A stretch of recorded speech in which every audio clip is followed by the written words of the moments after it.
कुछ पूछना हो आप लोगों ने?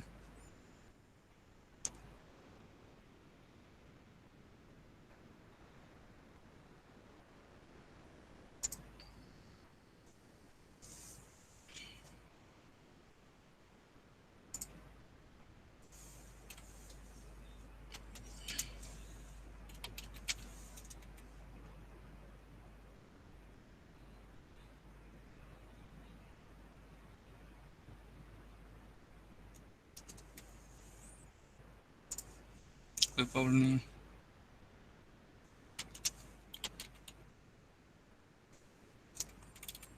अच्छा,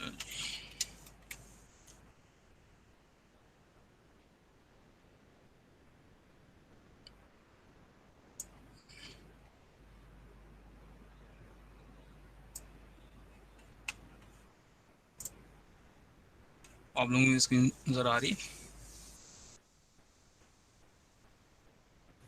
यस सर। ठीक है, बहुत अच्छा। तो हम लोगों ने कल ये देखा था कि हम क्लास कैसे बनाते हैं, ठीक है, उसका सिंटेक्स क्या है, और उसमें हम किस तरह से उसके एट्रीब्यूट्स देते हैं, उसके फंक्शंस देते हैं, या फिर उसका एक ऑब्जेक्ट बना के उसको हम कैसे यूज़ करते हैं। क्लास में और ऑब्जेक्ट में क्या फ़र्क होता है, और मुख्तलिफ किस्म के एक्सेस स्पेसिफायर क्या होते हैं, पब्लिक का मतलब क्या होता है, प्राइवेट का मतलब क्या होता है, और जनरली कौन से एट्रीब्यूट्स हम प्राइवेट रखते हैं, कौन सी चीज़ें क्लास में पब्लिक रखते हैं। और हमने फिर देखा था कि क्लास की डिक्लेरेशन क्या होती है, क्लास की डेफिनेशन क्या होती है, ठीक है। तो ये चीज़ें हमने कल जो है वो पढ़ ली थी, ठीक है। और आज जो हमने पढ़ना है वो सबसे पहले यही है कि अमूमन होता ही है कि जो हमारे पास जब हम काम करते हैं ना, तो एक क्लास नहीं होती है, काफ़ी सारी क्लासेस होती हैं। चलें अगर एक क्लास भी हो तो फर्ज करें ये एक हमारे पास प्रोग्राम है, और इसमें आप देख रहे हैं कि हमारे पास एक क्लास है, और उस क्लास की डिक्लेरेशन भी है, डेफिनेशन भी है, और ये मेन भी लिखा हुआ है।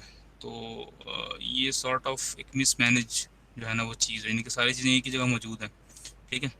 तो बेहतरीन तरीका ये होता है कि हर चीज़ को उसके रिस्पेक्टिव जगह पे रखा जाए। तो हम अमूमन ये करते हैं, यानी कि हमारा डिज़ाइन या हमारा कोड करने का तरीका ये होता है कि हम हर क्लास की डिक्लेरेशन अलग से रखते हैं, और हर क्लास की डेफिनेशन अलग से रखते हैं। हर क्लास की डिक्लेरेशन जो है वो एक हेडर फाइल में होती है, एच फाइल, जिसको हम बोलते हैं डॉट एच फाइल। और डॉट एच फाइल से आप थोड़ा बहुत मानूस है, आपको पता है। जैसे ये हेडर फाइल है ना हमारे पास, आईओ स्ट्रीम, अगर मैं इस पर चला जाऊँ, देखें ये एक हेडर फाइल है, ठीक है। तो ये आईओ स्ट्रीम इधर दिखा रहा है, ठीक है। तो इस तरीके से हम अब क्या करेंगे, अपनी जो हमारी क्लास है ना उसकी डेक्लेरेशन उसकी हेडर फाइल में देंगे, और उस हेडर फाइल का नाम क्या होगा, ज़ाहिर सी जो क्लास का नाम है वही उसी का नाम होगा। नाम वो कुछ भी रख सकते हैं, लेकिन बेहतर है कि जो क्लास का नाम हो उसकी हेडर फाइल का नाम भी वही हो। तो हम एक फ़ाइल बनाएंगे, हेडर फाइल, और हेडर फाइल की एक्सटेंशन होती है डॉट एच, ठीक है। और जो जो सी पी फाइल होती है उसकी एक्सटेंशन होती है डॉट सी पी पी। तो हम एक हेडर फाइल बनाएंगे, उसके अंदर हम क्लास की डिक्लेरेशन रखते हैं, और फिर एक डॉट सी पी फाइल बनाएंगे उसी नाम से, यानी जो क्लास का नाम है उसी नाम से, और उसके अंदर उसकी डेफिनेशन रखेंगे। यानी कि कहने का मकसद ये है कि हम कोड को जो है ना वेल मैनेज करते हैं चीज़ों के अंदर। हम यानी कि इस तरीके से एक, यानी कि आपने भी तक ये काम यही किया हुआ है कि आपने एक ही फ़ाइल बनाई, उसी में मेन है, उसी में सारे फंक्शंस हैं, और बस। तो वो भी तरीका ठीक है, लेकिन इतना अच्छा नहीं है। जब कोड बहुत बड़ा हो जाए, कॉम्प्लेक्स हो जाए, तो वो चीज़ें मैनेज करना मुश्किल हो जाती हैं। तो जब एक साथ क्लासेस होंगी, 4-5 क्लासेस होंगी, तो आपके लिए मुश्किल हो जाएगा। तो इसलिए बेहतर है कि हम हर क्लास के लिए अलग से उसकी हेडर फाइल बनाएंगे, और उसकी जो है वो डेफिनेशन फाइल बनाएंगे, यानी कि डॉट सी पी फाइल बनाएंगे। तो अब से आपने जो भी कोड करना है, चाहे वो कोई भी एग्जांपल है, कुछ भी है, तो आपका तरीक़ेकार यही होगा कि आपने जो भी क्लास बनानी है तो उसके लिए अलग से आपने हेडर फाइल बनानी है जिसमें उसकी डिक्लेरेशन होगी, और अलग से उसकी सी पी फाइल बनानी है जिसमें उसकी डेफिनेशन होगी। तो हम अब सीखते हैं हम कैसे बनाते हैं। तो ये सोर्स, अच्छा ये देख रहे हैं हेडर फाइल्स, ये एक फ़ोल्डर बना हुआ है। हम यहाँ पे राइट क्लिक करते हैं, क्योंकि हेडर फाइल्स मून यहाँ पे पड़ी होती है, ठीक है। हम इन्हीं की वेल मैनेज करेंगे, जितनी भी हमारे प्रोग्राम हेडर फाइल हैं उधर पड़ी होंगी, जो सोर्स फाइल हैं वो उधर पड़ी होंगी। तो हम हेडर फाइल के अंदर यहाँ पे क्लिक करते हैं, ऐड न्यू आइटम, ठीक है। और ये देख रहे हैं आप, हमारे पास 3 ऑप्शन आ रही हैं, लेकिन वो आपको क्लास भी बनाने के ऑप्शन भी देता है। बहरहाल, तो हम ना हेडर फाइल जो है वो बनाते हैं, या सॉरी ये हेडर फाइल बनाते हैं, ठीक है। और इसका नाम हम रखेंगे जो क्लास का नाम होगा रेक्टेंगल, ताकि हमें पता हो ये किस क्लास की हेडर फाइल है। ठीक हो गया जी, ये हमने ऐड कर दिया। अच्छा, अब इस हेडर फाइल में क्या होगा, अच्छा इसने ये प्रैग्मा वंस भी डाल दिया, इसको आप हटा दीजिएगा, ठीक है, ये आपको उसके लिए होने की ज़रूरत नहीं है। अच्छा, अब हम इधर वापस आते हैं और इधर से हम क्लास की डिक्लेरेशन को उठाते हैं, कंट्रोल एक्स कट करते हैं, इधर जाते हैं, कंट्रोल भी प्रेस करते हैं और पेस्ट करते हैं। ये होगी हमारी क्लास की declaration. This is declaration, this is rectangle class declaration. हाँ बस ठीक है, ये भी ठीक है। और अब हम बनाते हैं एक सीपी फाइल जिसमें हम क्लास की डेफिनेशन को मूव कर देंगे। Add new item, CP file में ऐड करनी है, इसका नाम हम जो है क्लास का नाम पे रखेंगे ताकि हमें पता हो ये कौन सी क्लास की डेफिनेशन को होल्ड करती है। ठीक हो गया, वापस इधर आएंगे, अब क्लास की डेफिनेशन है उसको पकड़ेंगे, ठीक है, और वो हम इधर डाल देंगे। ठीक हो गया, अब आपने ये काम तो कर दिया, हमने क्लास, अभी हमारे पास मेन फंक्शन था ना, अब देखें अब यहाँ पर खाली मेन फंक्शन है इस फाइल में, और इस फाइल में क्लास की डिक्लेरेशन है, इस क्लास में क्लास इस फाइल में क्लास की डेफिनेशन है। अच्छा, और ये अब आप देख रहे हैं कि हमारे पास में कुछ प्रॉब्लम है। क्या प्रॉब्लम है बोला, उसको ये नहीं पता कि ये क्या है, रेक्टेंगल क्या चीज़ है, नहीं पता ना। अब इशू नो आपके सामने सर। इशू आ रहा है ना, इसका हल क्या है, चलें बताएं फिर, आप इसका हल भी आप ही बताएंगे। क्या करूं, अभी देखा है मैंने डेफिनेशन अलग कर दी और हेडर फाइल और डिक्लेरेशन अलग कर दी, अब यहाँ मुझे प्रॉब्लम आ रही है, ये क्या चक्कर है, वो सब उसको रेड कर दिया।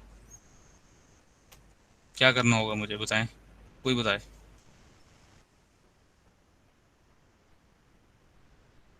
सर हैश इंक्लूड करेंगे।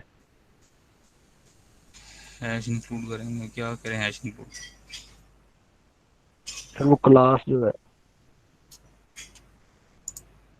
मुझे कुछ सेंटेंस बताए ना जो मैं यहाँ पे लिखूँ और ये एरर ख़त्म हो जाए। सर मैं हैश लिखूँ हैश, हैश इंक्लूड, ठीक है, आगे अब यहाँ क्या आगे करूँ, इंक्लूड लिख। आगे लिखूँ। rectangle dot h।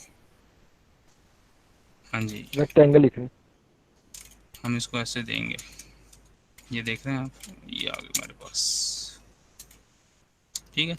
ज़ाहिर सी बात है आपकी डिक्लेरेशन तो इधर मौजूद है ना, तो इसकी डेफिनेशन फाइल में तो उसको नहीं पता रेक्टेंगल क्या है, तो आपको क्या करना पड़ेगा, हेडर फाइल इंक्लूड करनी पड़ेगी। बिल्कुल इसी तरह जब आप सी आउट यूज़ करते हो, तो सी आउट यूज़ करने के लिए आपको आई स्ट्रीम इंक्लूड करनी पड़ती है ना, सेम एज इट इज़ जो क्लास की डेफिनेशन फाइल है उसमें आपको क्लास की हेडर फाइल इंक्लूड करनी पड़ेगी ताकि उसको पता लग जाए कौन सी क्लास है। लेकिन सारे एरर खत्म हो गए, ठीक हो गया। और इसको ऐसे इंक्लूड करना है डबल कोट्स में, डबल कोट्स में होता है करंट वर्किंग डायरेक्टरी में, ठीक है। और अगर मैं इसको खोलूँ आपके सामने तो हमारे पास रेपोज, ठीक है, क्लास एग्जांपल, और ये देखें यानी कि ये जहाँ पे फाइल सिस्टम में जहाँ पे स्टोर है वो खोल रहा हूँ, तो ये देखें ये आपकी हेडर फाइल है, ये आपकी सीबी फाइल है, ये देख रहे हैं आप, तीन चीज़ें इधर मौजूद हैं। तो इसलिए हमने यहाँ पर ये डाला डबल कोट्स में, जब हम लिखते हैं ना डबल कोट्स में हमने इंक्लूड किया, डबल कोट्स में भी हमने बात ये दिया रेक्टेंगल डॉट है, जिसका मतलब है कि करंट वर्किंग डायरेक्टरी में ये हेडर फाइल मौजूद है, ठीक है। इसका क्या मतलब है, करंट वर्किंग डायरेक्टरी, और करंट वर्किंग डायरेक्टरी कौन सी है, वो ये है जहाँ ये मौजूद है, जहाँ सीपी फाइल मौजूद है। नहीं कि जब हमने लिखा इंक्लूड डबल कोट्स में रेक्टेंगल डॉट एच, तो इस वो रेक्टेंगल डॉट एच वहाँ तलाश करेगा, वहाँ तलाश करेगा जहाँ ये फाइल पड़ी हुई है, जिस वर्किंग डायरेक्टरी में ये रेक्टेंगल और सीपी फाइल पड़ी है वहीं पे ये पड़ी होगी, देखें पड़ी हुई है, ठीक है। तो हमने इंक्लूड कर दी, ठीक है, तो हमारा मसला सॉल्व हो गया। लेकिन अभी सॉल्व नहीं हुआ मुकम्मल, इधर भी मसला है, इधर क्या करूँ, अब बताएं जी, क्या करूँ जी, इधर भी मसला है ना, इसको इसने रेड किया हुआ है, क्या करूँ, उसका हल क्या है। सर इधर भी rectangle dot h ही करवानी पड़ेगी। बिल्कुल, ठीक है, तो ये लें जी, ठीक हो गया जी, इसको हम रन कर लेते हैं। तो रेक्टेंगल 1 का एरिया जो है वो 5 6 4 9, ठीक है। तो ये चल गया प्रोग्राम आपका। तो अब देखें ये कल की तरह का ही प्रोग्राम है जो हमने कल लिखा था। फ़र्क ये है कि ये वेल मैनेज्ड है, इसमें आपके पास मेन अलहदा है, रेक्टेंगल की डेफिनेशन अलहदा है, उसकी डेफिनेशन अलहदा है, और उसकी उसकी डेकोरेशन अलहदा है और डेफिनेशन अलहदा है। तो अब से आपने जो काम करना है आगे वो इस तरीके से करना है, ठीक है।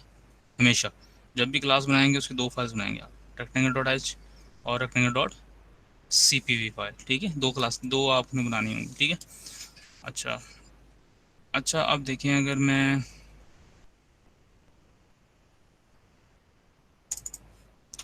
ये क्लियर है ना सबको, इसमें कोई इशू तो नहीं है? No sir. अच्छा, अगर मैं ये काम करूँ, एक ही फाइल को दो बार इंक्लूड करूँ, तो क्या होगा?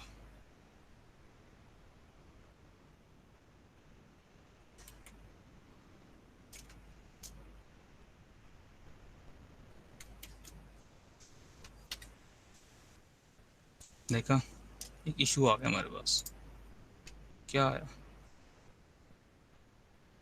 क्या इशू आया? नज़र नहीं आ रहा होगा। जब आप हेडर फाइल को, एक हेडर फाइल को दो बार इंक्लूड करेंगे तो आपके पास एक इशू आ जाएगा। क्या आ गया जी? क्या मतलब है? रेक्टेंगल क्लास टाइप रीडेफिनेशन, यानी कि वो कह रहा है कि आपने रेक्टेंगल को दो बार डिफाइन किया हुआ है। ऐसा क्यों कह रहा है?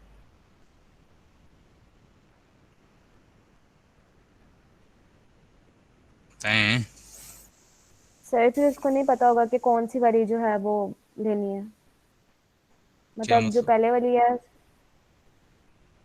जी नहीं, सर। नहीं, ऐसा नहीं है।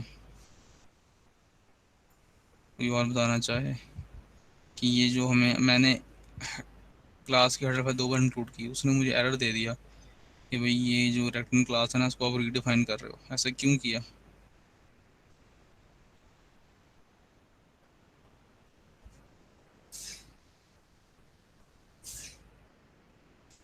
हम्म। भाई देखिए ना, आपको पता है ना रेक्टेंगल डॉट एच जो है, इसका मतलब है हम इसको इंक्लूड कर रहे हैं। इसका मतलब क्या है? ये रेक्टेंगल डॉट एच जो है, इसमें जो पड़ा हुआ है, यानी कि इस क्लास की डिक्लेरेशन इधर आ जाएगी, ठीक है, इस फाइल में आ जाएगी। अब दोबारा से उस फाइल को आप डिक्लेयर कर रहे हो, यानी कि अगर मेरी कोड में दो बार ये इस तरह का कोड हो तो इशू हो जाएगा ना भाई। आपकी एक क्लास का नाम खाली, यानी कि आपकी क्लास का नाम यूनिक होगा, दो क्लासों का सेम नाम नहीं हो सकता। तो इसलिए तो आपको वो कह रहा है, इशू क्या कह रहा है, कि भाई आप जो हो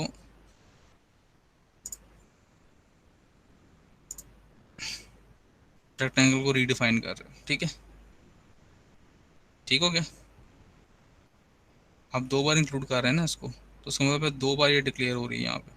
तो आप दो वेरिएबल एक नाम को डिक्लेयर कर सकते हो? नहीं कर सकते ना। दो इस तरह दो क्लासें भी एक नाम की नहीं हो सकती हैं।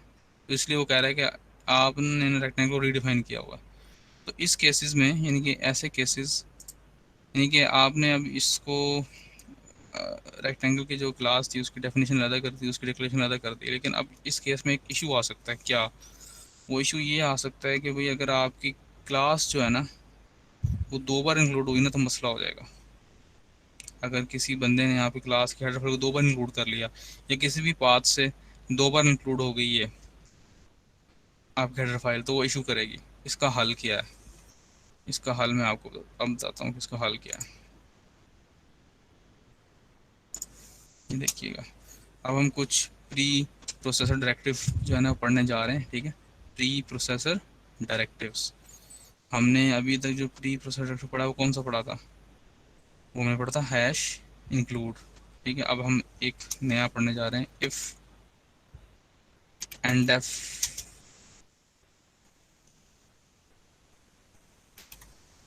rectangle underscore h hash define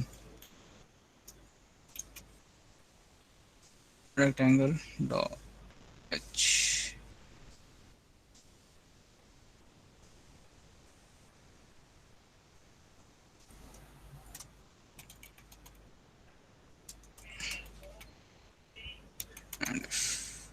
ठीक हो गया जी? ये मैं कुछ कोड लिख दिया और अभी समझाता हूँ, लेकिन आप इससे देखेंगे मैं इसको रन करूँगा ना, ये चल जाएगा। ठीक है, अब नहीं इसने कोई प्रॉब्लम किया मुझे, हालांकि मैं 2 बार इंक्लूड किया। तो अगर हम इस कोड पे देखें मैंने कोड क्या किया, तो कुछ समझ आई है कोड मैंने किया क्या? ये सारा इसके अंदर बंद हो गया। अब क्या किया मैंने, मतलब आप थोड़ा सा खुद ही से गैस करें ना क्या किया मैंने। ये इतना मुश्किल चीज़ नहीं है। देखिए मैं बताता हूँ आपको, चले मैंने क्या किया, ये हमारे पास ना प्री प्रोसेसर डायरेक्टरी जो होते हैं ना उनमें भी इफ़ एल्स लग सकता है। तो मैंने क्या किया है कि मैंने इस पूरे अपने क्लास के डिक्लेरेशन कोड को ना एक इफ़ डेफ के अंदर बंद कर दिया। ये इफ़ एंड डेफ का मतलब है इफ़ नॉट डिफाइन, क्या आगे मैक्रो आता है, इसको मैक्रो बोलते हैं। This is called macro. ठीक है, MACRO, दिस इज मैक्रो। ठीक है, तो ये कह रहा है कि अगर ये वाला मैक्रो डिफाइन नहीं हुआ हुआ अभी तक तो इसको डिफाइन कर दो। ठीक है, और जब मैंने इसको डिफाइन कर दिया तो ये एंड इफ हो गया। मतलब यानी कि ये इसका स्कोप जो है ना, इस इफ का स्कोप कितना है, ये पूरा है, ये पूरी फाइल है। ठीक हो गया। और इससे होगा क्या, इससे प्रॉब्लम कैसे सॉल्व, देखिएगा। अब सबसे पहले ये जब हमारा कोड हम कंपाइल करेंगे तो सबसे पहले प्री प्रोसेसिंग होती है। तो प्री प्रोसेसिंग में सबसे पहले ये फाइल इंक्लूड होगी। जब ये फाइल इंक्लूड होगी तो उसका सारा डाटा आ गया। उसके बाद जब इस लाइन पे जाएगा कोड प्री प्रोसेसिंग में, तो क्या करेगा, वो इस फाइल को लेके आएगा। अच्छा, जब उस फाइल में आएगा तो देखेगा कि भाई क्या ये रेक्टेंगल डॉट एच का मैक्रो डिफाइन हुआ है। पहले डिफाइन नहीं ना हुआ था, कहीं डिफाइन नहीं हुआ। तो फिर क्या करेगा, उसको डिफाइन कर देगा। हैश डिफाइन से हम मैक्रो डिफाइन करते हैं। We define macro using, sir ये मैक्रो जो है इसका नाम ये हमेशा यही रहेगा या चेंज भी हो सकता है? ये टर्मिनोलॉजी है ना, जैसे हम फंक्शन को फंक्शन बोलते हैं तो इसको मैक्रो बोलते हैं, मतलब नहीं इस नहीं, चीज़ को मैक्रो बोलते हैं। ये जो नाम दिया आपने रेक्टेंगल एच का। कुछ भी हो सकता है, ये मैक्रो का नाम कुछ भी हो सकता है। आप ABC लिख दें, आप ABC लिख दें, वो उससे फ़र्क नहीं पड़ता, लेकिन बेहतर है अगर क्लास का नाम पे हो ना, ताकि वो वेल डिफाइंड मीनिंग हो उसका।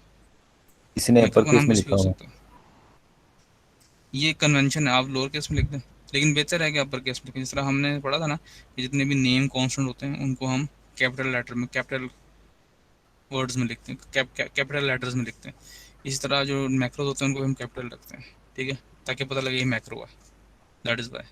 तो आप इसको मैक्रो को चाहे स्मॉल में लिख लें, चाहे इसको आप जो है वो कोई भी नाम दे दें, लेकिन मीनिंगफुल नाम होना चाहिए। और कन्वेंशन यही है कि आप इसको कैप्स में रखेंगे, यानी कि कैपिटल लेटर्स में रखेंगे। ठीक है, आपने ये किसी को फॉलो करना है। तो जब कोड इधर रेक्टेंगल आएगा, भी लिख सकते हैं या अंडरस्कोर एच ही लिखना जरूरी है? नहीं रेक्टेंगल भी लिख सकते हो।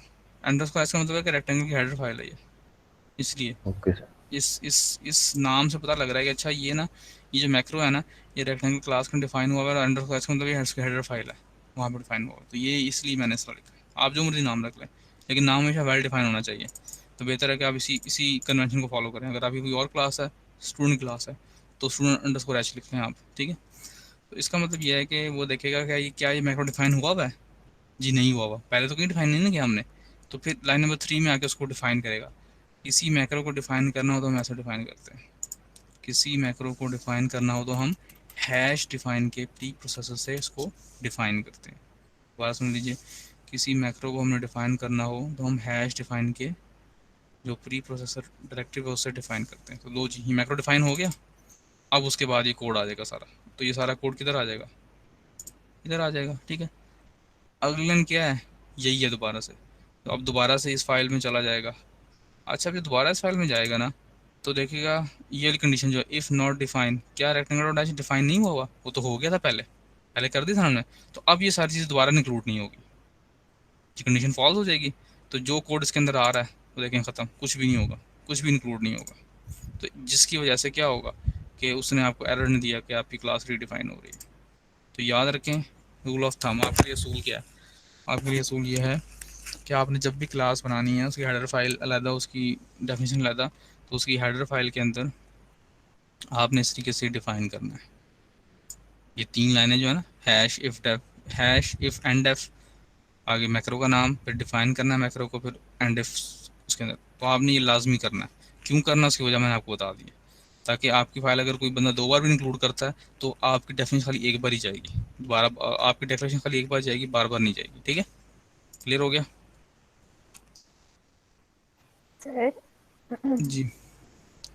सर अगर हम लोग एक दो से मतलब 3 दफा कर दें या 4 दफा इंक्लूड कर दें, तो हम लोग फिर वहाँ पे इफ नॉट डिफाइंड वाला भी ज्यादा मर्तबा लिख देंगे, या ऐसा नहीं हो सकता? दोबारा बताइएगा, दोबारा पूछिएगा। सर आपने 2 मर्तबा इंक्लूड किया ना जी उस कोड में जो है हेडर फाइल, जी जी। तो अगर यहाँ पे हम 3 या 4 मर्तबा इंक्लूड कर दें? आप 100 मरतबा करें, फिर भी फ़र्क नहीं पड़ेगा। ये ना, मैं 6 मरतबा कर देता हूँ, अभी भी फ़र्क नहीं पड़ेगा, क्योंकि हमने उसको गार्ड कर दिया ना। जी सर, जी सर। समझ आ गया? यस सर, आ गई। अच्छा, आप देखिएगा इधर, ये देखिएगा, आपको इशू नज़र आएगा? ये तो खाली है। आपको इशू नज़र आया? अब कोई इशू नज़र आया? सर नज़र ही नहीं आ रहा, तो नज़र कैसे आएगा? क्या मतलब है? स्मॉल ही बहुत है। छोटे? अच्छा अच्छा अच्छा अच्छा अच्छा, हाँ, इसका भी मसला है। प्रॉपर्टीज में जाए,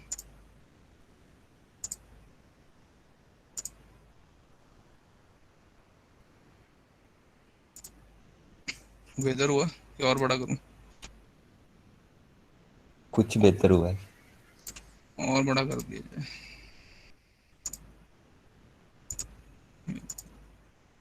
ठीक है, आप सही है। यस सर, अब ठीक।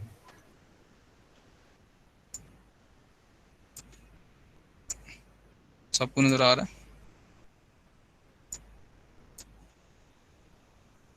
सर है? जी,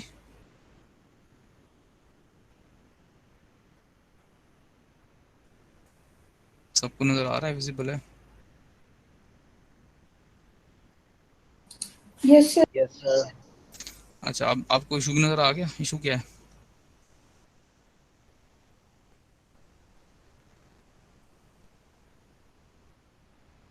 इशू बताएं, आपके सामने मैंने रेक्टेंगल वन किसने बिट नहीं? नहीं, बिट तो ली है उसने। ये ले, अच्छा मैंने वो नीचे किया था, ये ले। अब बताएं, इशू बताएं ना, आपको देख के इशू समझ आ जाना चाहिए क्या इशू है। सर नेगेटिव इनपुट ले ली है। हाँ जी, तो भाई किसी रेक्टेंगल का एरिया नेगेटिव में हो सकता है? पॉसिबल ही नहीं है। तो इसका मतलब क्या है, हमारे कोड में एक फ्लॉ है, उसको सही करना है। बताएं जी, कैसे सही करूं? जल्दी से जल्दी से, ये तो पुरानी बात हो चुकी है। सर वाइल लगा रहे थे। वैलिडेशन। हाँ, कैसे करूं, किधर करूं? Sir if if sir, statement use करना। अच्छा कहाँ? मेन में। मेन में? आ, नहीं, मेन में भी हम यूज़ कर सकते हैं, लेकिन मेन में यूज़ करना अच्छा नहीं है। मतलब मेन में भी हम यूज़ कर सकते हैं कि यहाँ पे वो वेट और लेंथ ले, तो हम उसको कहें भाई, और वाइल लूप लगा दें कि नहीं भाई, नहीं, ये काम भी ठीक है, लेकिन हम ये काम नहीं करना चाहेंगे। सर सर इनपुट तो क्यों? हम वैसे यहाँ हमें ये काम इधर में ले रहे हैं ना, क्लास, तो फिर इधर। हमें क्लास में चेक लगाना चाहिए। हमारी क्लास को इस, यानी कि खुद से इस बात को मेक श्योर करना चाहिए कि उसकी लेंथ और वेट नेगेटिव में ना जाए। वो तो आप इनपुट ले रहे हो ना, इधर ड्राइवर प्रोग्राम है, ये मेन जो है ये ड्राइवर प्रोग्राम है ना, यानी कि आपकी क्लास को यूज़ कर रहा है। तो मेन में भी आप चेक लगा सकते हो, ठीक है, लेकिन वो बेहतर नहीं है, बल्कि वो भी ठीक है, लेकिन ज़्यादा बेहतर सोचना है कि हम अपनी रेक्टेंगल क्लास में ही इस चीज़ को अलाउ ना करें। हमारी रेक्टेंगल क्लास है ना, तो इस ऑब्जेक्ट को जो है वो, इस क्लास को ये भी मेक श्योर करना चाहिए कि भाई इसमें कोई नेगेटिव इनपुट ना आए। तो हमें यहाँ पे बेसिकली चेक लगाना चाहिए, if weight is less than zero, तो क्या करो, हम कहेंगे जी, हम कहेंगे एग्जिट कर जाओ। एग्जिट स्मॉल में था कि कैपिटल में था? हमने एग्जिट पढ़ा था ना? सर कैपिटल में था। एक मिनट देख लेते हैं। नहीं, स्मॉल में था आगे। ये भी मैक्रो है, this is also macro. Exit failure कर देते हैं। अच्छा जी, ये किसी और किस किस क्लास में, ये किस में होता है एग्जिट वाला? तो इसकी हेडर फाइल कौन सी है?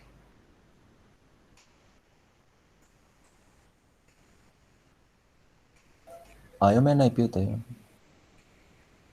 हाँ, उसमें होता होगा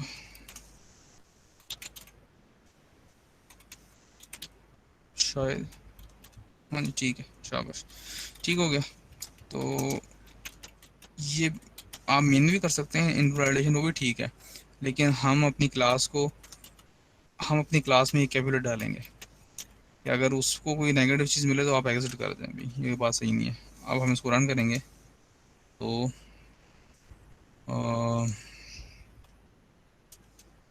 माइनस दूंगा तो ये एग्जिट कर जाएगा। देखें, एग्जिट कर गया। और देखें, एग्जिट कोड भी इधर 1 आ गया हमारे पास कि भाई ये आपका प्रोग्राम सही सेलेक्ट नहीं, वो एग्जीक्यूट नहीं हुआ। ठीक है, तो ये इनपुट वैलिडेशन भी आप लगा सकते हैं। सर अगर हम मेन में लगाएं तो फिर सीन दे दें तो वो तो आगे से चलेगा, वो बेहतर नहीं? हाँ, वो भी ठीक है, वो भी ठीक है, लेकिन मैं बता रहा हूँ, लेकिन क्या ना, यहाँ पॉइंट मेरा ये है कि मेन जो है ना, मेन उसका रेक्टेंगल क्लास से कोई ताल्लुक नहीं है। वो रेक्टेंगल क्लास को यूज़ कर रहा है।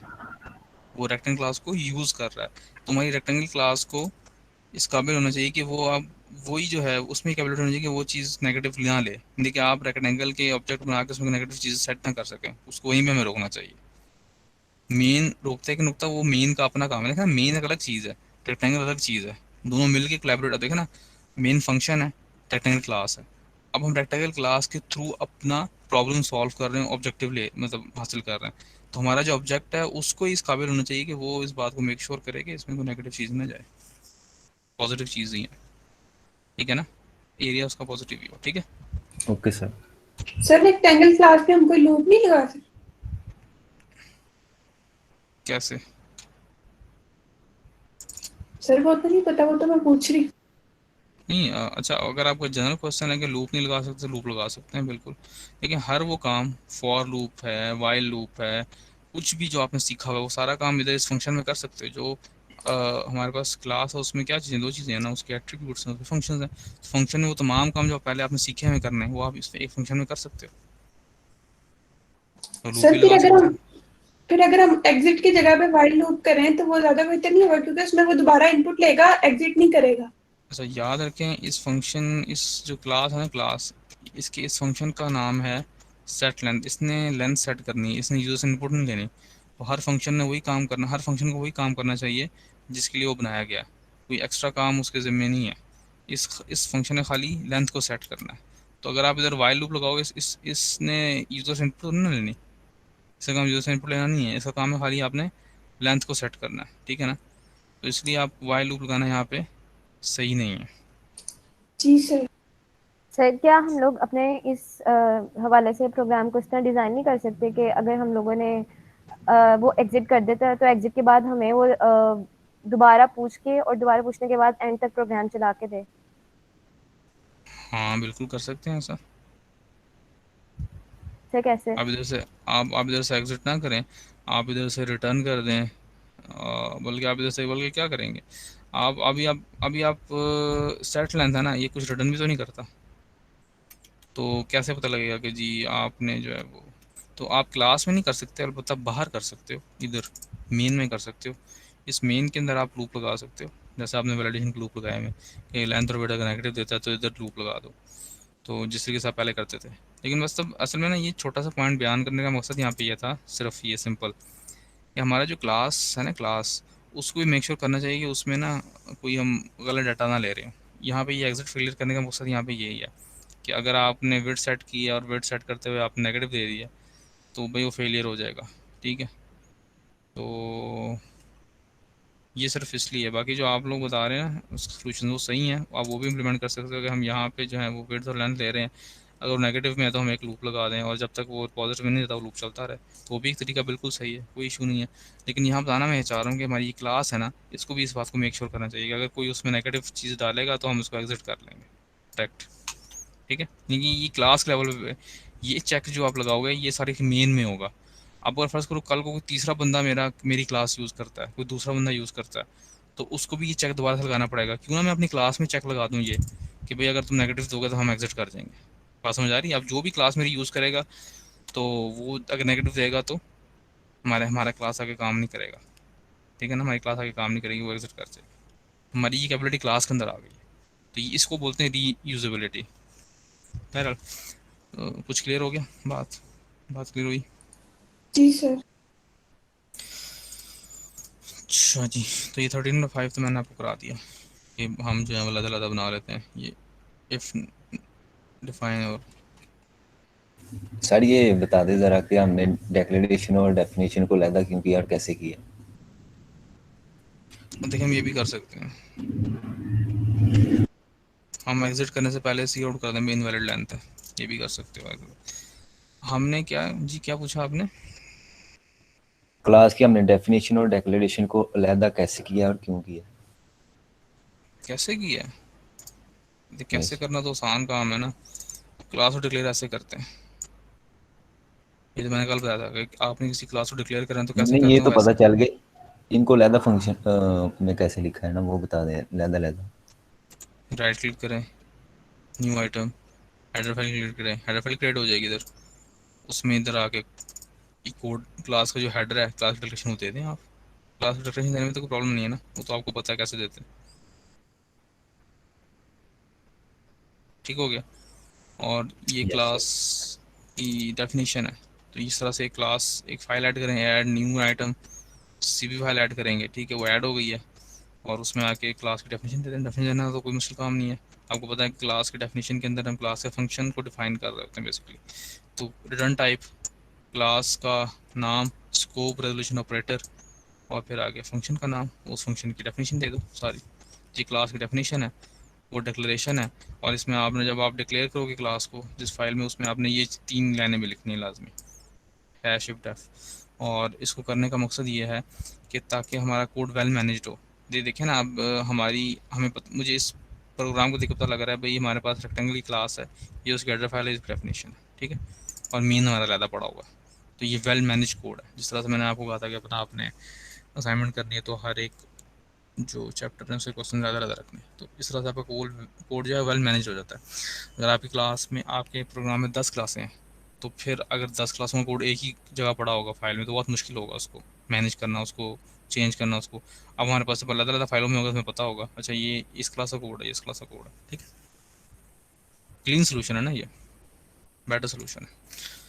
तो सर जी। सर ये जो कोड आपने भी दिखाया था हम्म, बुक में, जी वो खोलिएगा।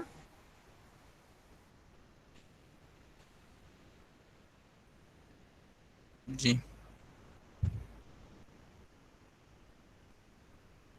सर खुला नहीं है अभी। सर जो हम बात कर रहे थे आई थिंक वो सोल्यूशन इसका ये लिखा हुआ है यहाँ पे, ये वाला जो वर्ड रेक्टेंगल वाला फंक्शन है इसके अंदर ही, कि वो हमें पूरा प्रोग्राम चला के दे देगा और अगर हम नेगेटिव देंगे तो एग्जिट करेगा। हाँ तो नेगेटिव देने मेरा प्रोग्राम यही काम कर रहा है इस टाइम पे। अगर आप नेगेटिव दोगे तो वो तब एग्जिट करेगा, मिसाल मैं पहले ही नेगेटिव दे देता हूँ, एग्जिट कर जाएगा। बल्कि नहीं, अच्छा वेट में हमने नहीं लगाया चेक, एक मिनट, क्लास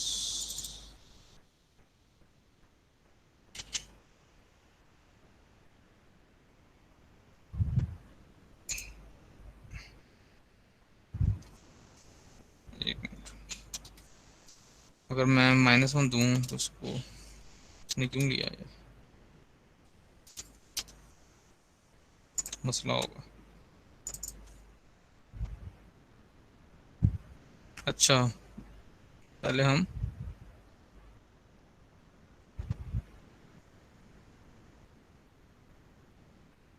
ये क्या है,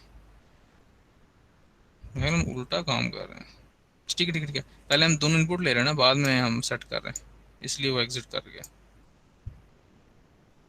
समझ आई बात क्या हो रहा है? Yes sir. पहले हम दोनों इनपुट ले रहे हैं ना, उसके बाद हम उसको सेट कर रहे हैं, इसलिए वो दोनों इनपुट लेने के बाद एग्जिट करता है। जी अब आप क्या कह रही थी?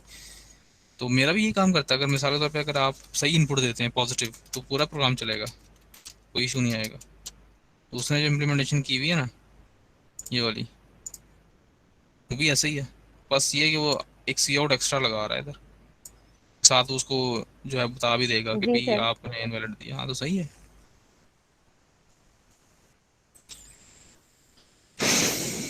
अच्छा जी,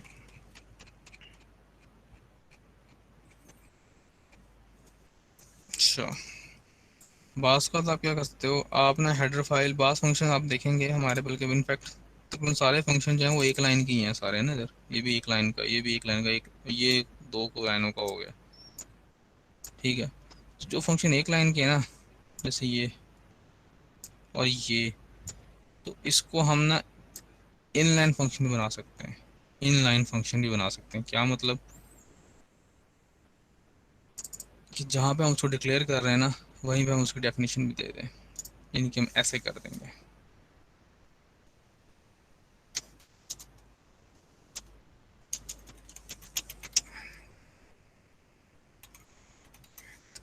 ठीक हो गया।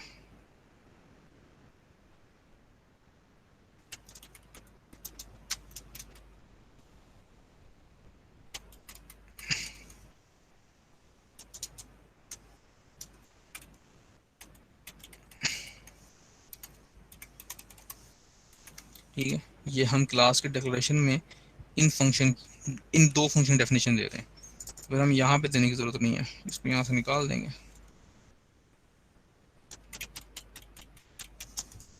ये बास फंक्शन आपके बहुत छोटे होते हैं ना, जो कि हमारी इस क्लास में बहुत ही छोटे फंक्शन हैं सारे।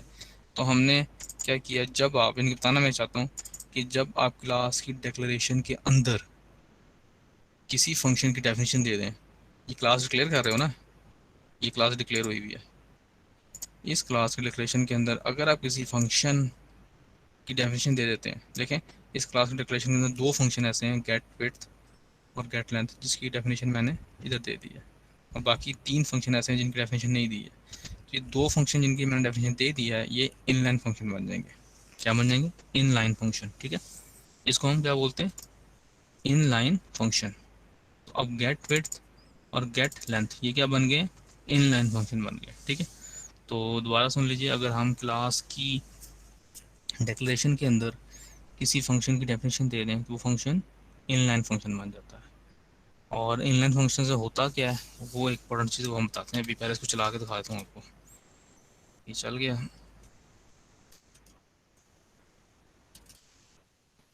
ठीक है, तो ये ले, तो ये है इनलाइन फंक्शन। ठीक है, इसको हम बोलते हैं इनलाइन फंक्शन। अमूमन इनलाइन फंक्शन हम यूज़ उन फंक्शंस को जिनमें खाली एक ही लाइन है, देखें ना इसमें खाली हम रिटर्न ही कर रहे हैं, तो उनको हम इनलाइन फंक्शन बना देते हैं। यानी कि अमूमन हम जो हमारे एक्सेसर है ना या गेटर है, उनको हम इनलाइन बना देते हैं, क्योंकि उसमें खाली रिटर्न करना होती है वैल्यू, उसमें और तो कुछ काम नहीं करना होता। ठीक है, तो ये है इनलाइन फंक्शंस। ठीक है, अच्छा अब इनलाइन फंक्शन से होता क्या है, अब देखें जब आपका फंक्शन कॉल होता है ना, फंक्शन कॉल, मैं इधर आता हूँ, लाइन नंबर 24 पे आपका फंक्शन कॉल हो रहा है, तो फंक्शन कॉल का ना एक ओवरहेड होता है। क्या होता है? जब भी फंक्शन कॉल होता है ना इस लाइन से, लाइन नंबर 24 से जो है वो कंट्रोल ने जंप कर जाना है कहाँ पे? इस फाइल के अंदर लाइन नंबर, बल्कि इनफैक्ट इस फाइल के अंदर लाइन नंबर इस लाइन में 11 लाइन में जंप कर जाना है। ठीक है, ये फंक्शन कॉलिंग है ना बेसिकली, या हम इस फंक्शन की बात करते हैं एरिया, कॉल एरिया के फंक्शन, कैलकुलेट एरिया के फंक्शन की बात करते हैं। तो इसको आपने लाइन नंबर 35 पे कॉल किया, तो लाइन नंबर 35 से कंट्रोल कहाँ जंप कर जाएगा? रेक्टेंगल डॉट सीपीपी के अंदर लाइन नंबर 5 के ऊपर। ठीक है, तो जब फंक्शन कॉल होता है ना तो कुछ काम होते हैं। पहला काम क्या होता है कि जो रिटर्न एड्रेस है ना वो सेफ होता है। ठीक है, रिटर्न एड्रेस से क्या मुराद है, यानी कि जहाँ से फंक्शन कॉल हुआ है उसके बाद जो अगली स्टेटमेंट चलनी है उसका एड्रेस, 35 लाइन से कॉल हुआ है ना, तो 36 लाइन का एड्रेस सेफ हो जाएगा। पहला काम ये होता है। उसके बाद क्या होता है, जो फंक्शन कि पैरामीटर्स होते हैं, इनपुट पैरामीटर्स, वो पुश किए जाते हैं स्टैक के ऊपर, ठीक है।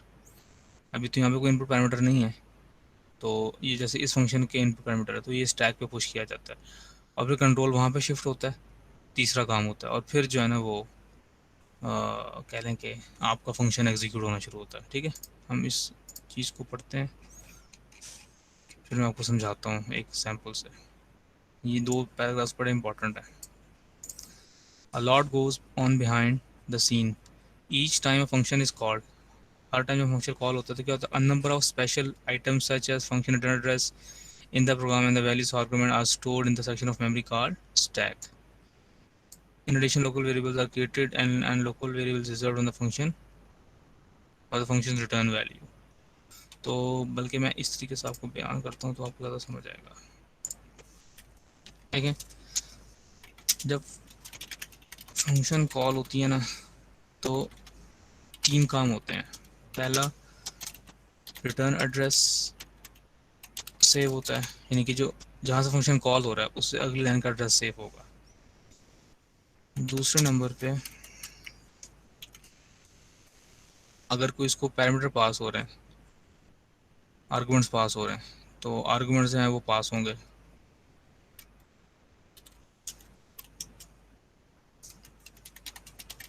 ठीक हो गया। तीसरे नंबर पे उसके जो लोकल वेरिएबल्स हैं फंक्शन के, या उसने कुछ रिटर्न करना है तो वो क्रिएट करेंगे।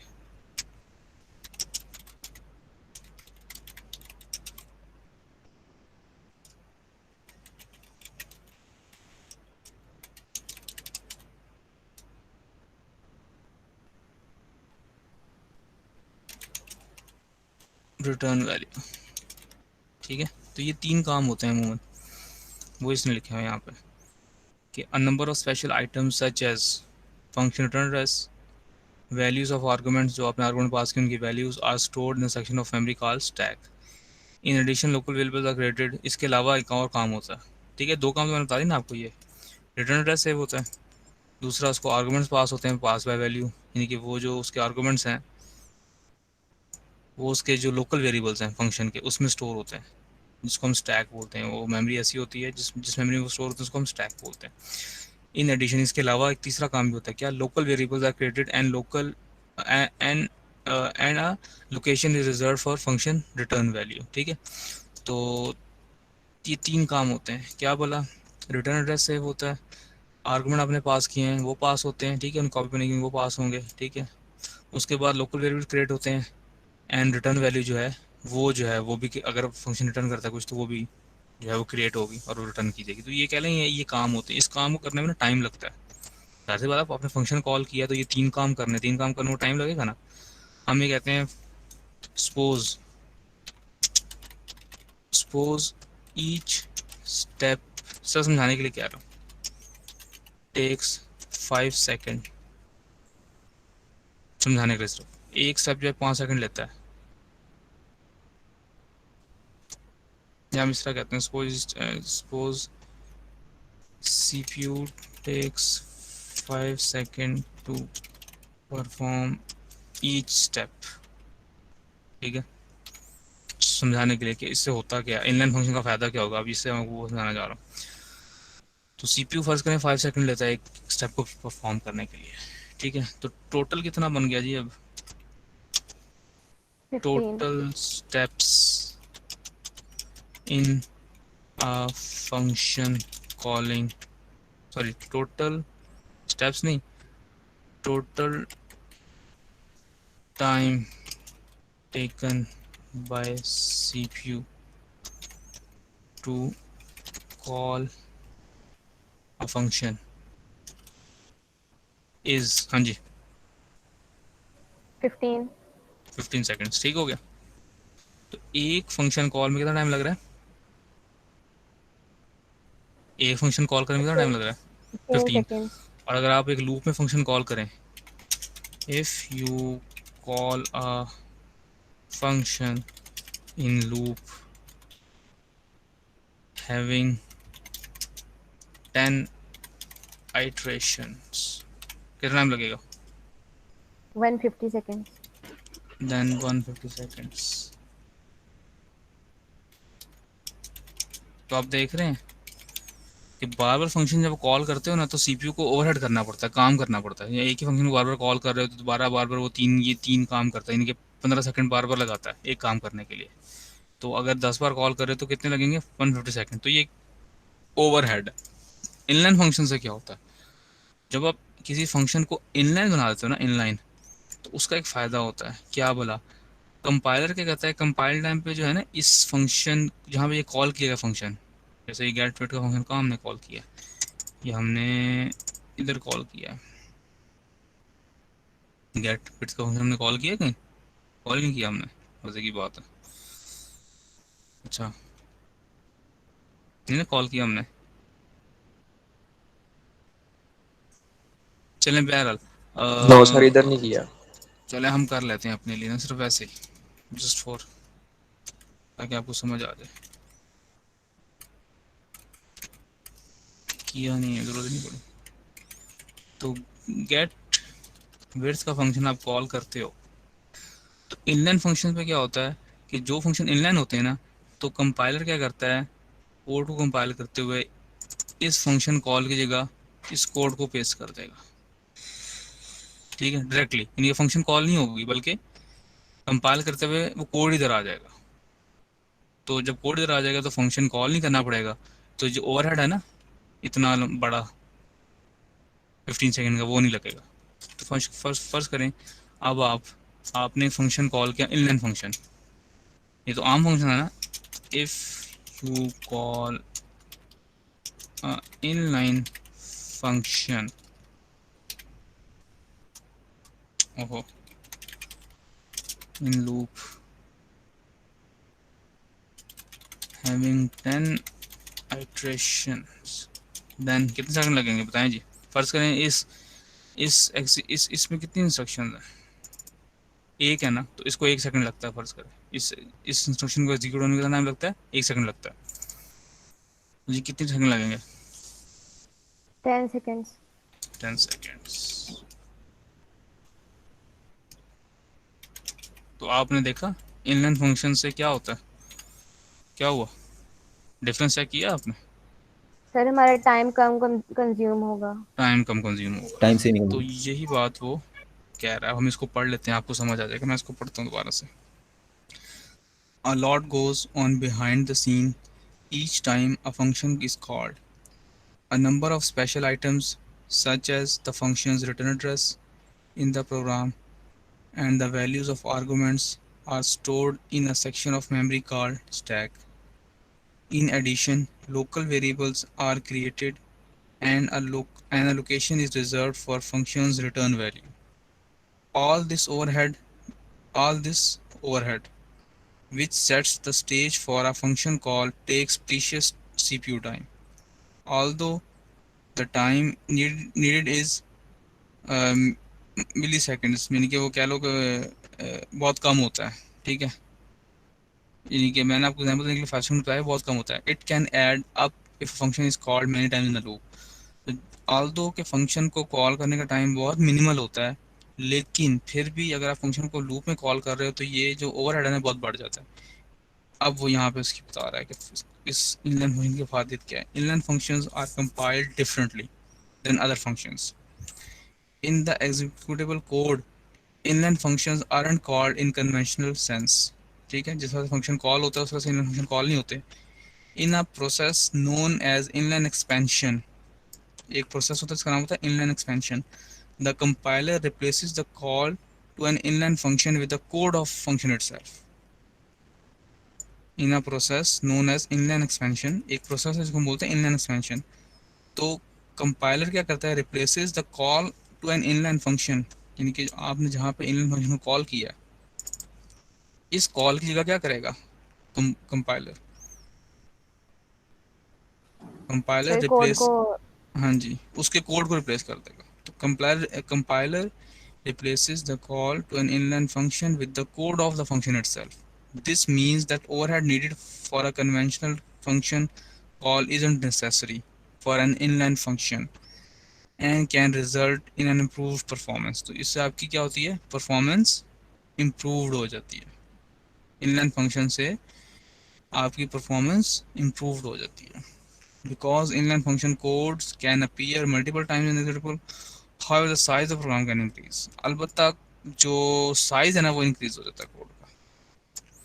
तो इनलाइन फंक्शन से एक फ़ायदा क्या होता है आपको कि परफॉर्मेंस वो बढ़ जाती है, ठीक है, टाइम कम लगेगा। लेकिन उसका साइड इफेक्ट क्या है कि प्रोग्राम का साइज़ बढ़ जाएगा, क्योंकि ज़ाहिर सी बात है आप कोड को मल्टीप्लाई कर रहे हो। यहाँ पे जो है वो कोड आ रहा है, फिर दोबारा से कोड आ रहा है, यानी कि जहाँ जहाँ पे कॉल हुआ होगा फंक्शन, वहाँ पे उसका फंक्शन का कोड पेस्ट होगा ना, तो ज़्यादा से ज़्यादा साइज इंक्रीज हो जाएगा उसका, आपकी ओवरऑल। ठीक हो गया।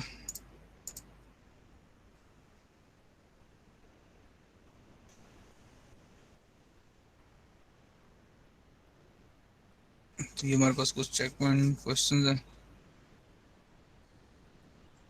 और इस तरह तो फिर हम हर ऑनलाइन फंक्शन बना सकते हैं फिर। क्या कर सकते हैं? फिर मैं कह रहा हूँ इस तरह तो फिर हम हर फंक्शन को इनलाइन फंक्शन बना सकते हैं, फिर तो हमें फायदा ही ना होगा, मतलब कि उसकी डेफिनेशन का, फिर तो डिक्लेरेशन में सब कुछ कर देंगे। नहीं, हमें देखना पड़ता है ना, हम ना इनलाइन फंक्शन उसको बनाते हैं जिसमें खाली एक लाइन होती है, क्योंकि एक लाइन के लिए बार बार हम फंक्शन कॉल करें वो बेहतर नहीं है। और हम अमूमन जो है ना इनलाइन फंक्शंस बनाने का साइड इफेक्ट भी देखते हैं, भी उससे कोड का साइज़ भी इंक्रीज हो जाता है। तो अमूमन उन उन फंक्शंस को इनलाइन बनाया जाता है जिनका साइज़ बहुत कम होता है। ठीक है, ये जैसे गेटर सेटर, उनको आपने इनलाइन बना दिया तो ठीक है, फाइन एंड दैट्स फाइन। जी ठीक है। अच्छा जी, अब हम ना, मैं जल्दी से काम करता हूँ, आपको एक और चीज़ मैंने बतानी है। वो क्या बोला, ज़रा गौर से देखते रहिएगा इधर।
ठीक है, समझ आ गई चेंजेस मैंने क्या किए हैं।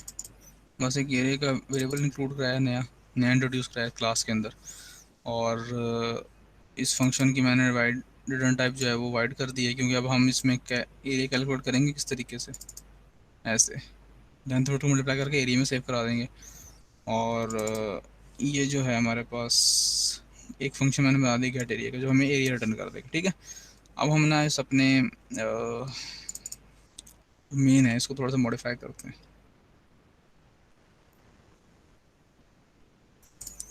इधर मैं लिखूँगा गेट एरिया, ठीक है, क्योंकि अब गेट एरिया हमें देगा ना।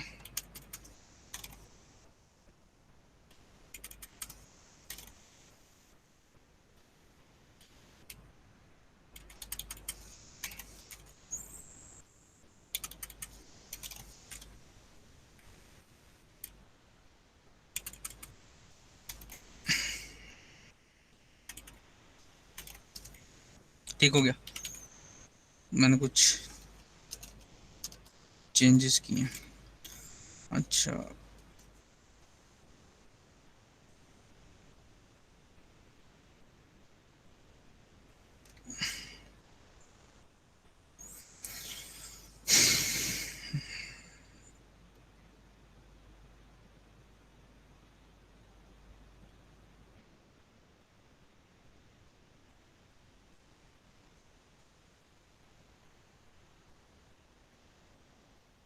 रन करूँ इसको।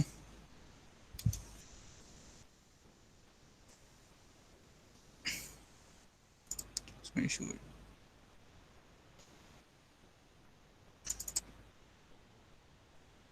अच्छा यहाँ पे भी चेंज नहीं किया।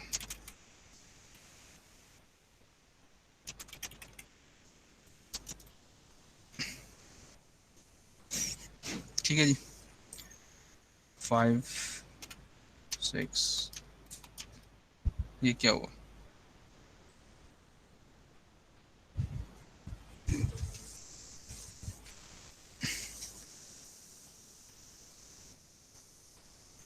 ये क्या हुआ?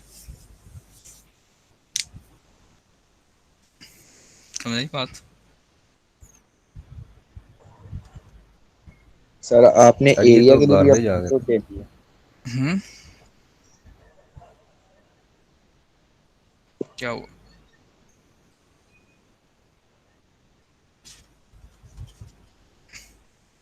इशू पता लगा कि नहीं?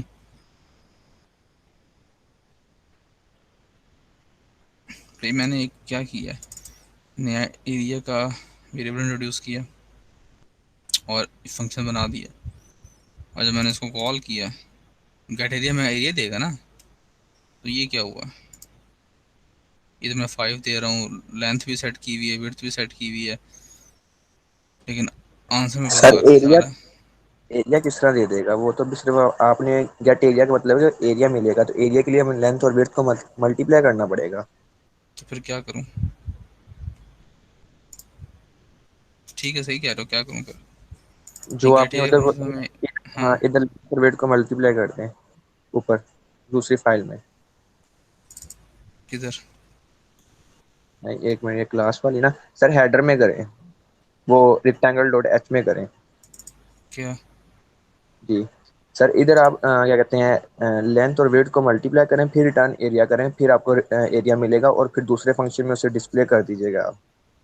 नहीं, तो मैंने ये बनाया तो है कैलकुलेट एरिया का फंक्शन। सर सर लेकिन हम एरिया लेंथ और वेट को मल्टीप्लाई करके आएगा ना। हाँ, तो ये फंक्शन बनाया तो है जो लेंथ विड्थ को मल्टीप्लाई करता है। सर ये जो लेंथ और वेट को सर मल्टीप्लाई हम किया, इसे लोग आपने जो फंक्शन उसमें करना है, इसमें सिर्फ डिस्प्ले करवा करेंगे। देंगे। नहीं, इसका काम डिस्प्ले करना तो नहीं है, लेकिन इसका नाम से आएगा, इसने कैलकुलेट करना, डिस्प्ले नहीं करना है इसने। सर इसकी वॉइड की बजाय आप इसकी डाटा टाइप चेंज करके यहाँ से रिटर्न करवा लें एरिया। नहीं, क्यों? मैंने ये गेट एरिया सर का एक एरिया एक का मिनट, वेरिएबल मैंने इंट्रोड्यूस करा दिया है। उस एरिया क्लास के में मेरे लिए मेरे पास गेटर है, उसका सेटर हमने नहीं बनाया क्योंकि सेट करने की जरूरत नहीं है, एरिया तो जो है वो कैलकुलेट होता है। हमने उसके लिए कैलकुलेट एरिया का फंक्शन बना दिया इधर। मुझे ये करना होगा ना, क्या करना होगा, ये करना होगा।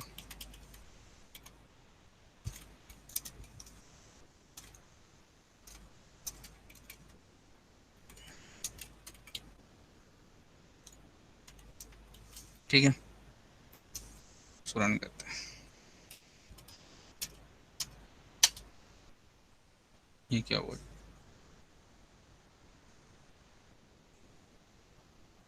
अभी मसला जी क्या हुआ?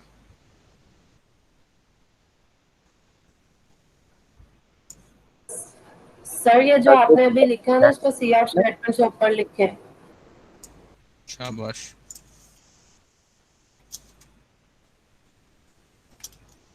चलो कोई जाग रहा है, सारे जाग रहे हैं उससे। ठीक है, अब चलाते हैं जी इसको। ठीक है जी, ठीक है। अगर मैं इसको सी जी आउट स्टेटमेंट से नीचे लिखता हूँ, अगर मैं इसको सी आउट स्टेटमेंट से नीचे लिखता हूँ तो क्या होता है बोला?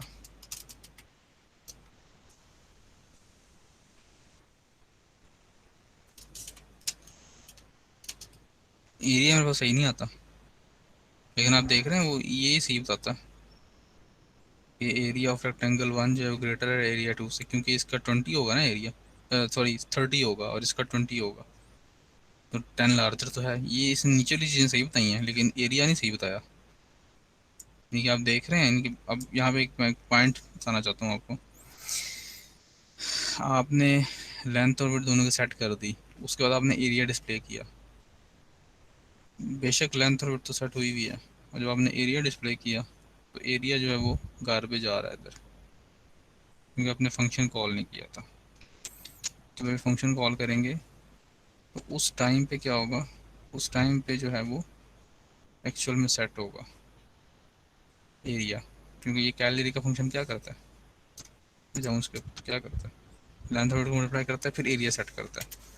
तो आपने क्या किया हुआ है कि इधर लेंथ और विड्थ तो सेट कर दी है, लेकिन ये गेट एरिया कॉल करने से पहले आपको हमेशा कैलकुलेट एरिया कॉल करना पड़ेगा, ताकि उसका एरिया तो सेट हो जाए भाई, तभी तो फिर आपको रिजल्ट सही आएगा। इसलिए आप देख रहे हैं कि नीचे जो रिजल्ट आ रहा है हमारे पास कंपैरिजन का वो सही आ रहा है, लेकिन जो हमने एरिया गेट किया वो रिजल्ट सही नहीं आ रहा, क्योंकि अभी आपने कैलकुलेट एरिया का फंक्शन कॉल नहीं किया। बात समझ आई? Yes sir. जी इसको सर। इसको बोलते हैं स्टेल डाटा इशू। क्या बोलते हैं? Stale data issue.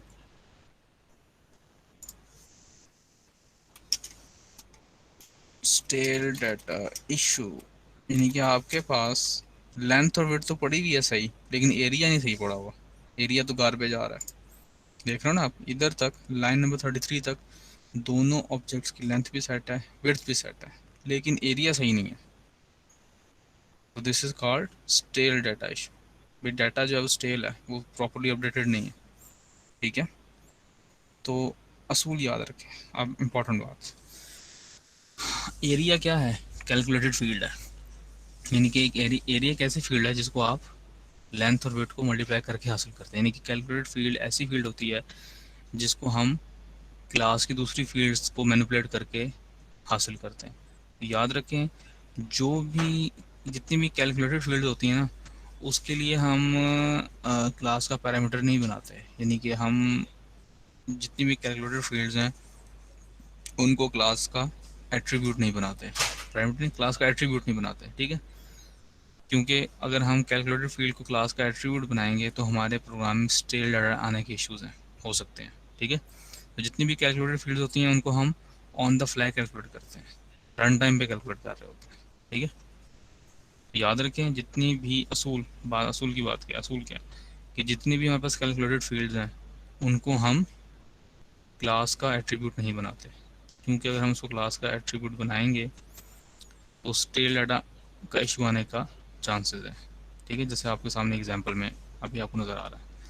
और अगर तो फिर हम करेंगे क्या? तो हम करेंगे ये, इसका सोल्यूशन क्या है कि जितने भी कैलकुलेटेड फील्ड होती हैं उनको आप क्लास का एट्रीब्यूट नहीं बनाते, बल्कि उसको ऑन द फ्लाई कैलकुलेट करते हैं। जैसे हम पहले कैलकुलेट कर रहे थे ना एरिया, बिल्कुल उस तरह हम कैलकुलेट करेंगे, उससे फिर कभी भी गलती नहीं होगी।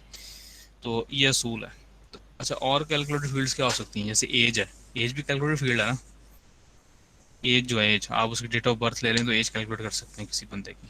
ठीक है, तो याद बस आपने ये याद रखना। ठीक है, तो ये एक बीच में पॉइंट था स्टिल डाटा इशू का। ठीक हो गया, ये चेक पॉइंट क्वेश्चन है, देख लीजिएगा। सर एक दफा दोबारा बता दें। हाँ, स्टिल डाटा इशू का मैं आपको बता रहा था, असूल ये है कि क्लास में जितनी भी कैलकुलेटेड फील्ड्स होती हैं उसको आप क्लास का एट्रीब्यूट नहीं बनाते। ठीक है, उसको पैरामीटर के तौर पे शामिल नहीं करते। क्या मतलब? उसको इस तरह से नहीं करते आप, यानी कि एरिया कैलकुलेटेड फील्ड है ना, तो उसके लिए आपको एरिया को क्लास का मेंबर बनाने की ज़रूरत नहीं है, बल्कि आप उसको कैलकुलेट करेंगे ऑन द फ्लाई, जैसे मैं पहले कैलकुलेट कर रहा था, इन दोनों को मल्टीप्लाई करके रिटर्न कर रहा था, ताकि हम स्टिल डाटा को अवॉइड कर सकें। ठीक है, यस सर। अच्छा जी, अब हमारे पास अगला टॉपिक है कंस्ट्रक्टर्स। ठीक है, कंस्ट्रक्टर एंड डिस्ट्रक्टर्स, ये दो जो है ना वो टॉपिक है बेसिकली हमारे पास। कंस्ट्रक्टर, ठीक है, a constructor is a member function that is automatically called when an object is created। तो कंस्ट्रक्टर क्या होता है? कंस्ट्रक्टर जो है वो एक ऐसा फंक्शन होता है, मैं इसको पहले जल्दी से रिवर्ट कर लूँ चेंजेस।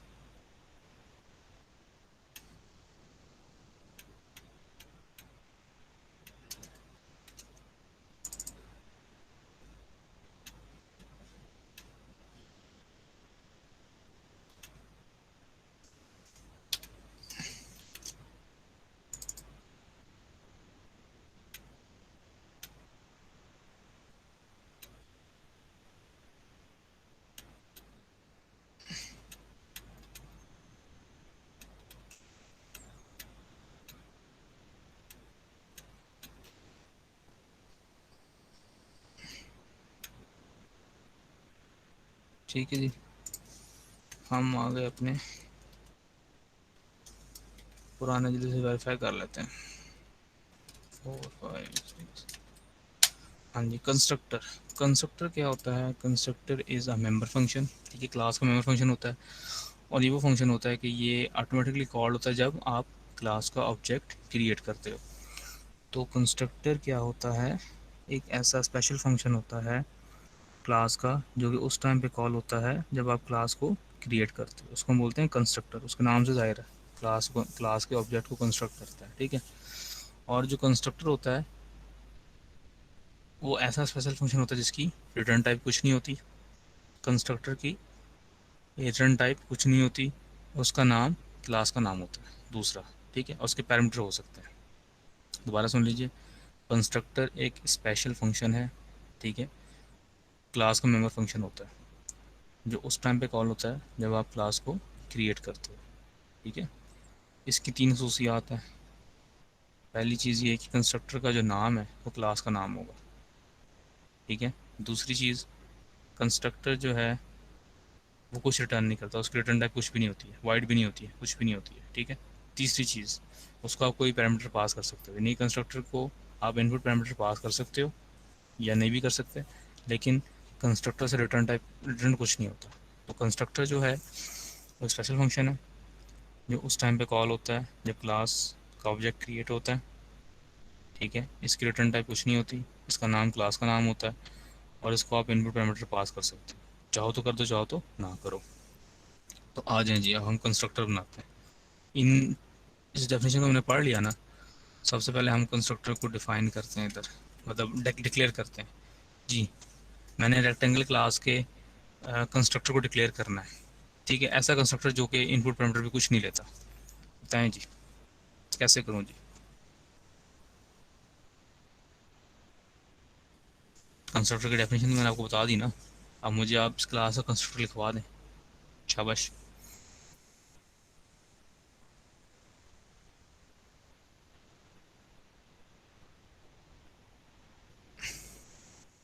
सारे चुप कर गए, कोई तो बोले।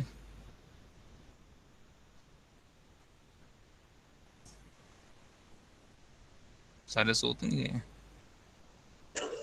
सर वॉइड आएगा, कुछ भी रिटर्न नहीं करेगा ना।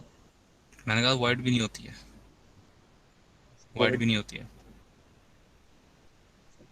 रिटर्न नहीं करेगा तो आगे क्या था, लिखवाए ना। शाबाश, कोई तो। Sir class. क्लास क्लास लिखूं स्मॉल में?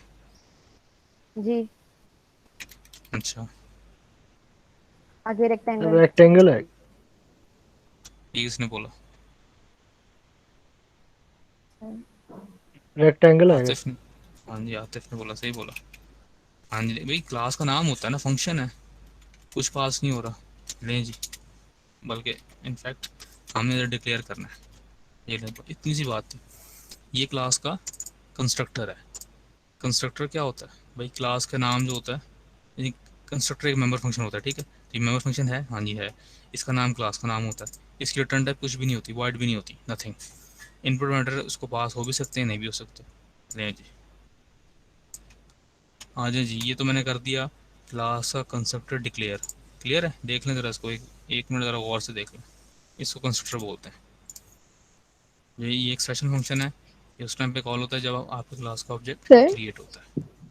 जी, सर आप रिपीट कर सकते हैं कि हम कंस्ट्रक्टर क्यों यूज़ करते हैं? वो तो मैं बताऊंगा ना, अभी तो खाली ये बता रहा हूँ कंस्ट्रक्टर होता क्या है। और कंस्ट्रक्टर यूज़ अमूमन तब जब भी आपके क्लास का ऑब्जेक्ट क्रिएट होता है तो ये फंक्शन कॉल होता है हमेशा। इसका यूजेज यही है, ये क्लास के ऑब्जेक्ट को कंस्ट्रक्ट करता है, उसको बनाता है। अभी हम इसकी एग्जांपल करेंगे तो हमें ज़्यादा क्लियर हो जाएगा। जी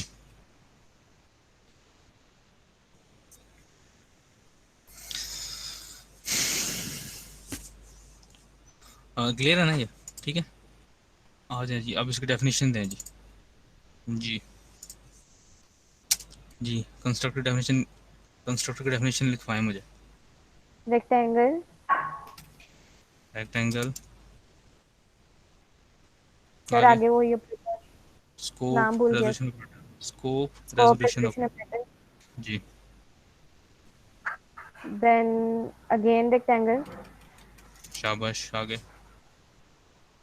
एंड देन ब्रैकेट्स। आगे चलें, आगे मैं कहा देता हूँ। तो हम क्या करते हैं, जब क्लास का ऑब्जेक्ट क्रिएट होगा ना, तो हम लेंथ को और विड्थ को दोनों को 0 साइन कर देंगे। ठीक हो गया। अब देखिएगा ज़रा, ये रेक्टेंगल कब कॉल होता है? जब आप ऑब्जेक्ट डिक्लेयर करते हो ना,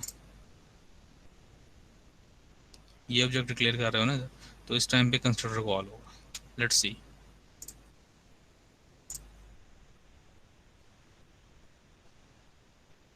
कंट्रोल यहाँ आ गया। नहीं जी, मैं F11 प्रेस करता हूँ। ये ऑब्जेक्ट 1 कॉल हो रहा है ना, पहले डिक्लेयर हो रहा है। पहले इसको देखें, ये आ गया कंट्रोल इधर, कंस्ट्रक्टर पे आ गया। और ये देखें,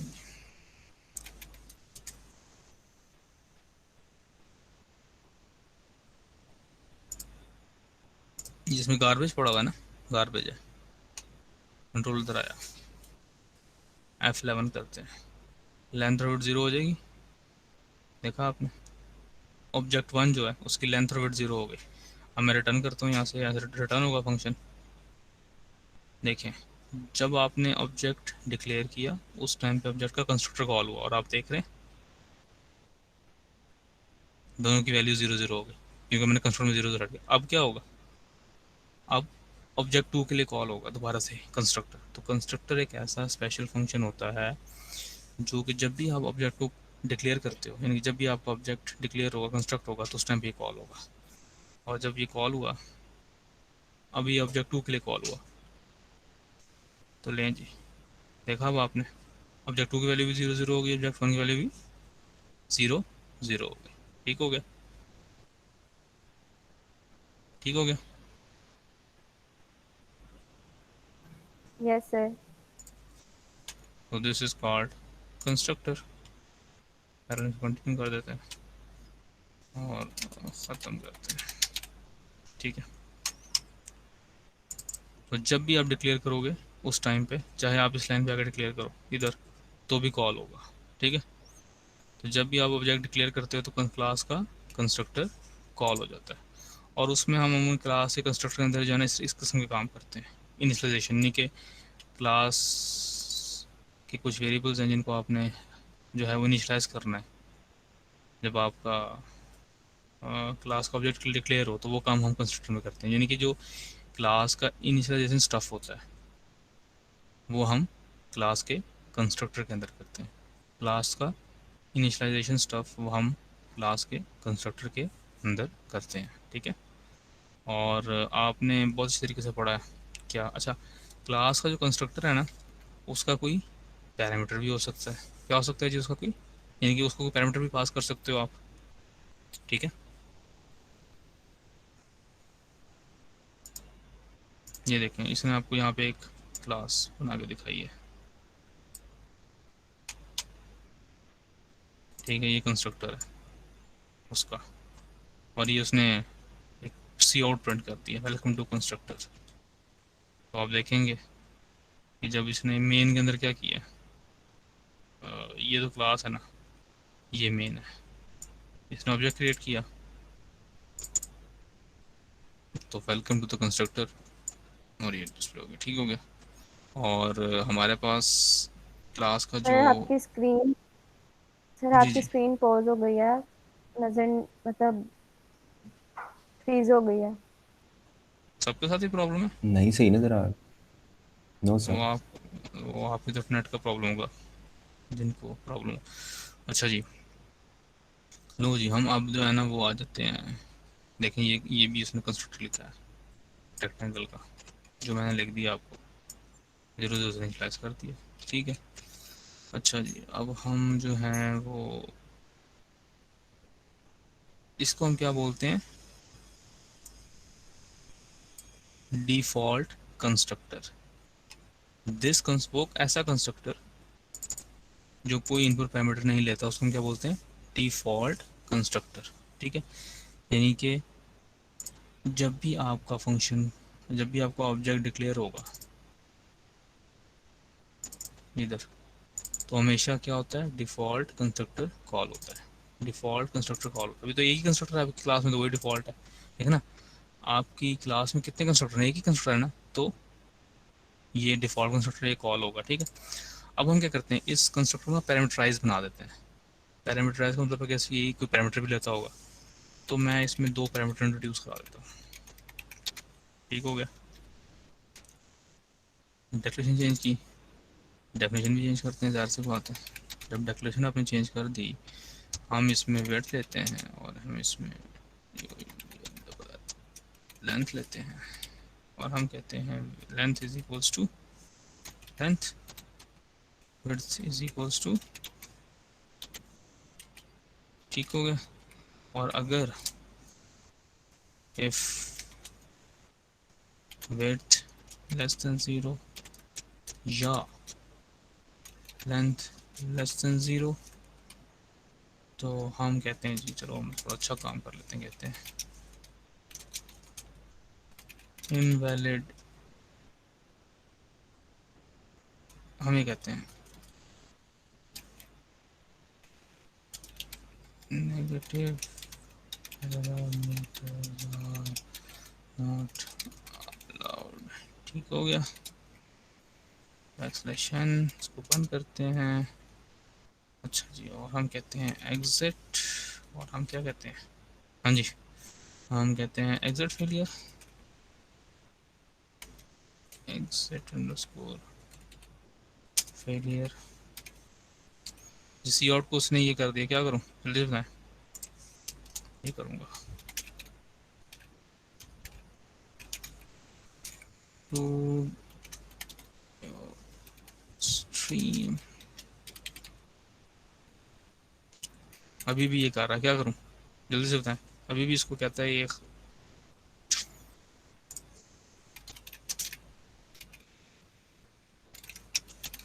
ठीक है जी।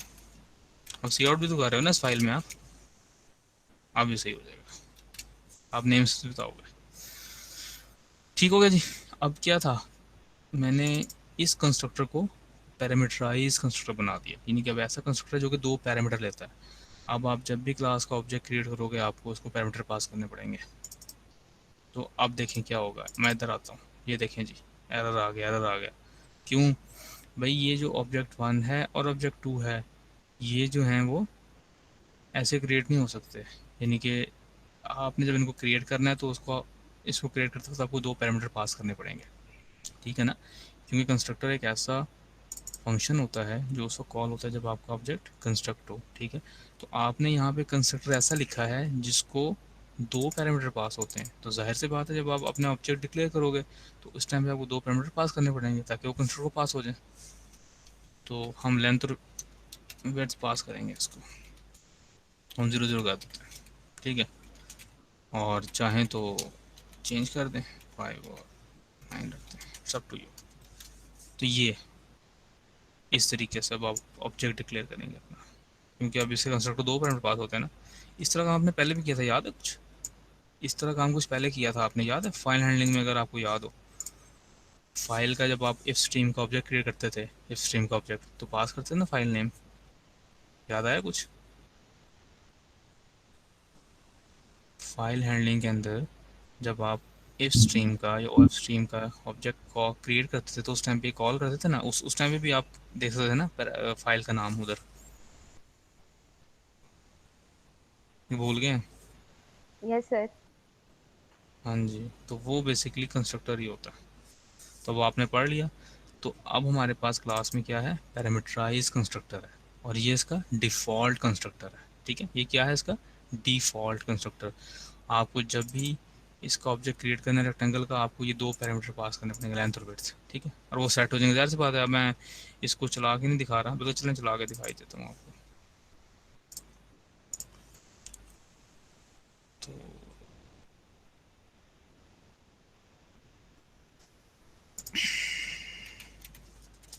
मैग्नीफायर F11 प्रेस किया हमने। ठीक है, आगे में इधर विड्थ है और ये लेंथ है, ये 0 0 पास हुआ है ना। ये कंडीशन क्या होगी, फॉल्स। लेंथ भी सेट हो जाएगी, विड्थ भी सेट हो जाएगी, वापस आ गए। देखें जी, ऑब्जेक्ट 1 की विड्थ और लेंथ क्या होगी, 0 0। अब दोबारा से कॉल होगा कंस्ट्रक्टर। अब देखें, ये लेंथ और विड्थ इसको 5 और 9 पास हुई है। ठीक हो गया, तो ये आपका प्रोग्राम आगे चल जाएगा।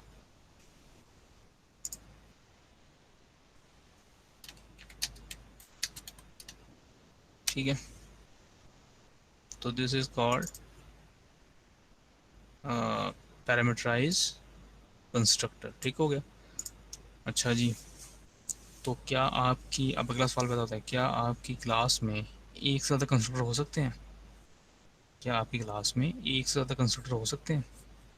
तो आंसर क्या है, जी हाँ हो सकते हैं। आपने पढ़ा था ना ओवरलोडिंग, फंक्शन ओवरलोडिंग, तो बिल्कुल हो सकते हैं। मेरी क्लास में ये भी हो सकता है फंक्शन, यानी कि एक ऐसा कंस्ट्रक्टर भी हो सकता है जिसको कोई पैरामीटर पास नहीं होता, और ऐसा कंस्ट्रक्टर भी हो सकता है जिसको पैरामीटर पास होता है। तो दिस इज कॉल्ड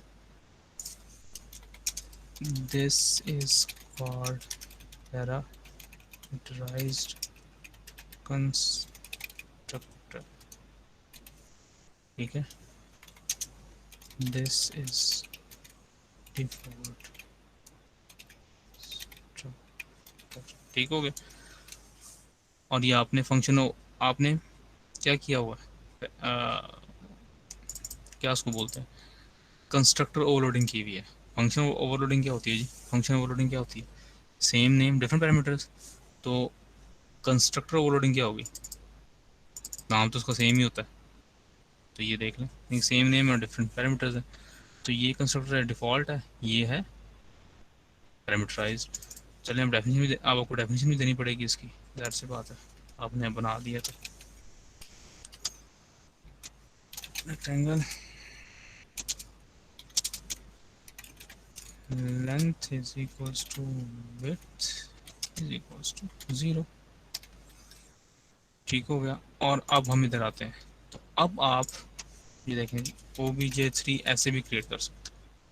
चूंकि अब आपकी क्लास में दो कंस्ट्रक्टर हैं, एक है डिफ़ॉल्ट जिसको कोई पैरामीटर पास नहीं होता, ये डिफ़ॉल्ट बन जाएगा अब, और एक है पैरामीटराइज कंस्ट्रक्टर। तो इसलिए अब आपके पास फ्लेक्सिबिलिटी है, आप ऑब्जेक्ट डिक्लेयर करते हुए पैरामीटराइज कंस्ट्रक्टर कॉल कर लो या ऐसे कर लो। तो आपने याद है इफ स्ट्रीम का किया था, इफ स्ट्रीम का पहले या तो ऑब्जेक्ट डिक्लेयर कर लेते थे और फिर ओपन का फंक्शन कॉल करते हुए फाइल का नाम पास कर देते, या फिर इफ स्ट्रीम का ऑब्जेक्ट क्रिएट करते हुए उसको पैरामीटर में ही पास कर देते थे फाइल का नाम। दोनों काम कर सकते थे ना। तो देखें, तो इसका मतलब है कि जो इफ स्ट्रीम की क्लास थी उसमें दोनों किस्म के कंस्ट्रक्टर मौजूद थे, पैरामीटराइज भी और डिफ़ॉल्ट भी। ये आपकी क्लास है जिसमें दो कंस्ट्रक्टर हैं, इसको बोलते हैं डिफ़ॉल्ट कंस्ट्रक्टर, जिसको कोई पैरामीटर पास नहीं हो रहा, ये बाय डिफ़ॉल्ट कॉल होगा। और ये है पैरामीटराइज कंस्ट्रक्टर जिसको एक पैरामीटर, दो पैरामीटर पास हो रहा है। अच्छा, क्या तीसरा भी हो सकता है कंस्ट्रक्टर, एक तीसरा कंस्ट्रक्टर बना सकता हूँ मैं, कोई तीसरा कंस्ट्रक्टर बना सकते हैं, लेकिन उसकी पैरामीटर डिफरेंट होंगे। बनवाएं जी, बना सकते हैं बिल्कुल। क्या रखूँ पैरामीटर, एक हो सकता है ना अब तो पैरामीटर, ये ज़्यादा बात है। इसमें तो क्लास के जो एट्रीब्यूट्स हैं उनकी टाइप डबल है ना, तो आप पैरामीटर की टाइप डबल ही होगी, लेकिन अब यहाँ पे खाली एक होगा, क्योंकि ठीक है ना, मतलब ये देखें ये तीन डिफरेंट कंस्ट्रक्टर हैं। This is called constructor overloading, ठीक है ना। इसकी डेफिनेशन दे देते हैं हम। अजय जी हम इसकी डेफिनेशन दें जल्दी से।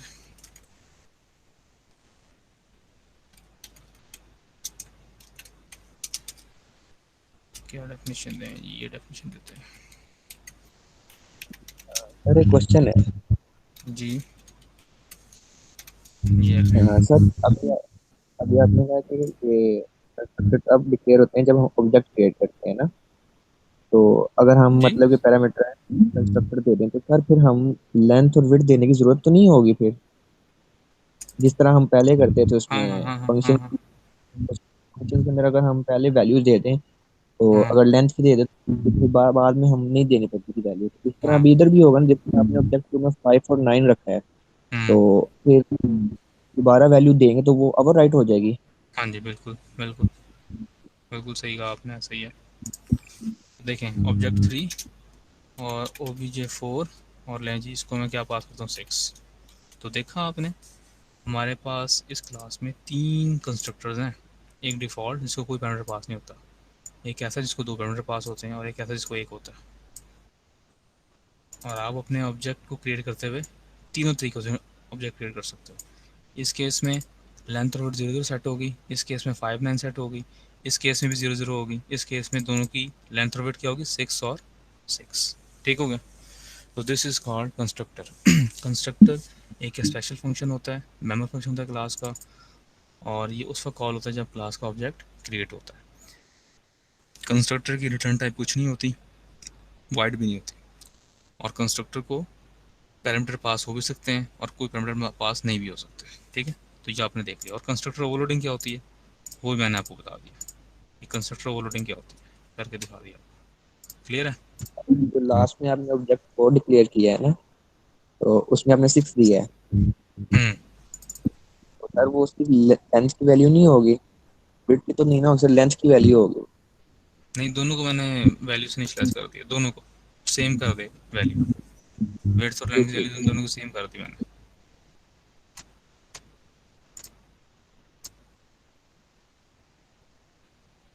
अच्छा जी।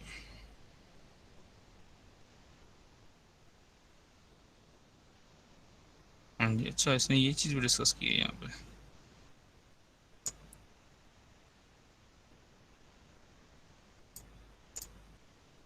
ये देख, ये क्या है, व्हाट इज दिस, ये क्या है?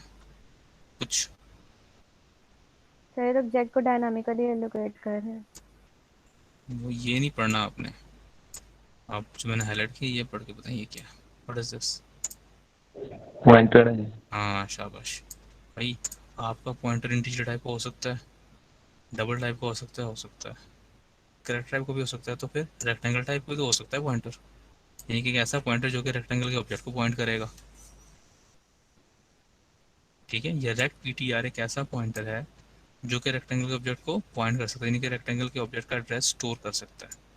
अच्छा जी, अगर आपने अपना ऑब्जेक्ट हीप पे क्रिएट करना है तो कैसे करेंगे? ऐसे करेंगे।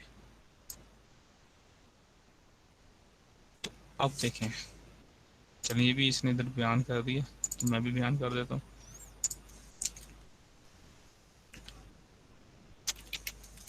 रेक्टेंगल और P T R is equals to नल।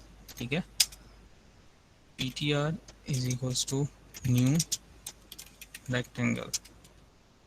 अब देखें, ये मैंने न्यू रेक्टेंगल कॉल किया ना, ये होगा डिफ़ॉल्ट कंस्ट्रक्टर से कॉल। ठीक है, एक ऑब्जेक्ट नया बनेगा। अच्छा, अब यहाँ पे ना गौर कीजिएगा, मैं इसको चलाता हूँ ज़रा, बड़ी इंपॉर्टेंट बात है। ये लाइन नंबर 16 में कितनी बार कंस्ट्रक्टर कॉल होगा? लाइन नंबर 16 में कितनी बार कंस्ट्रक्टर कॉल होगा, जल्दी से बताएं। सर 4 बार। लाइन 4 बार होगा, 4 ऑब्जेक्ट क्लियर किए हैं। ठीक और है, ठीक है ना। 4 बार कॉल होगा। पहली बार ये वाला हुआ, ठीक है, दूसरी बार जो है वो फिर ये वाला होगा, क्योंकि तीसरी बार जो है वो डिफ़ॉल्ट होगा, चौथी बार जो है फिर वो पैरामीटराइज होगा ये वाला। मैग्नीफायर, ये देख रहे हैं आप, चारों ऑब्जेक्ट क्लियर हो गए, इनकी लेंथ भी विड्थ भी सेट हो गई, चलो मैंने की थी, ठीक हो गया। अब ये PTR है, ये पॉइंटर है, और देखें यहाँ पे एड्रेस पड़ा हुआ है, दिस इज एड्रेस एक्स में पड़ा हुआ है, और लेंथ विड्थ अभी नहीं पता क्या है। अच्छा अब देखिएगा ज़रा, मैं करता हूँ GF11, इधर पहुँच गया। बताएं जी कंस्ट्रक्टर कॉल होगा कि नहीं होगा, कंस्ट्रक्टर कॉल होगा कि नहीं होगा?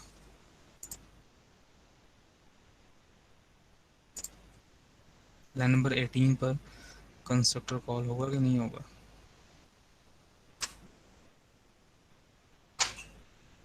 बताइए। नहीं होगा। फिर हो क्यों नहीं हो? नहीं होगा ना, क्योंकि ये पॉइंटर है, ये ऑब्जेक्ट नहीं है। This is not object, this is pointer, ये एड्रेस को होल्ड करता है। ये देखें, ठीक है ना, ये देखें इसमें नल पड़ा हुआ है, तो ये तो कब कॉल होगा जनाब? कब कॉल होगा? उस टाइम पे कॉल होगा जब आप उसको मेमोरी एलोकेट करोगे एक नया। अब देखो ना, ये इससे आप इस कॉल से क्या कर रहे हो, एक ऑब्जेक्ट बना रहे हो हीप के ऊपर। अब देखिए एक कंस्ट्रक्टर कॉल होगा, कौन सा होगा जी? बताएं कौन सा कंस्ट्रक्टर कॉल होगा यहाँ पे? फिर डिफॉल्ट। डिफॉल्ट। डिफॉल्ट, शाबाश, ठीक हो गया, ये वाला कॉल होगा। तो ये एक बड़ा इंपॉर्टेंट पॉइंट है। क्या बोला? ये देख रहे हैं आप, ये जब आप इस पॉइंटर को, ये आपने न्यू से ऑब्जेक्ट बनाया ना, ऑब्जेक्ट, अब ये न्यू करके आप एक ऑब्जेक्ट हीप पे क्रिएट कर रहे हैं, तो अब इस टाइम पे जो है ना वो कंस्ट्रक्टर कॉल होगा। और कौन सा कॉल होगा जी? ये वाला कॉल होगा, जो सा भी आपने लिखा है इधर डिफ़ॉल्ट लिखा हुआ है, तो डिफ़ॉल्ट कॉल होगा, ठीक है। तो अब देखें इसकी वैल्यू जो है वो 0 0 सेट हो जाएगी, ठीक हो गया। अब ये PTR जो है कैसे, अब PTR के पास जो है, अच्छा वो अब आ जाएगा, F10 करते हैं।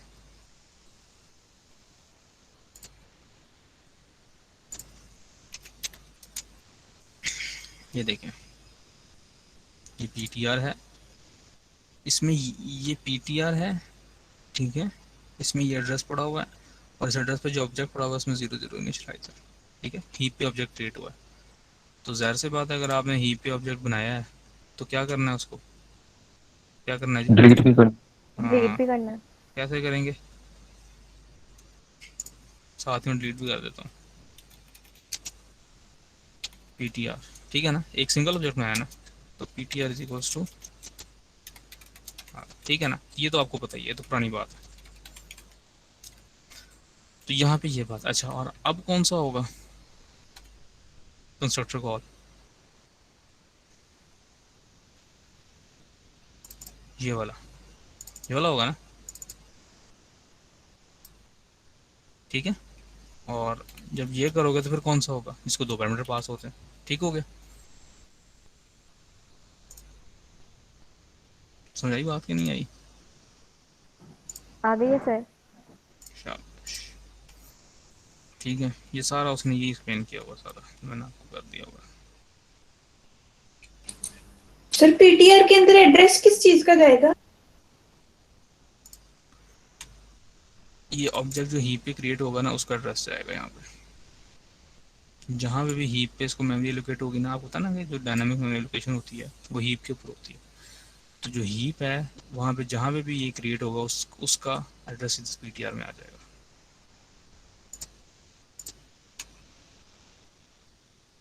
अच्छा, ये इसने जो है ना एक नई वो रही हुई है, सेल की क्लास, ठीक है,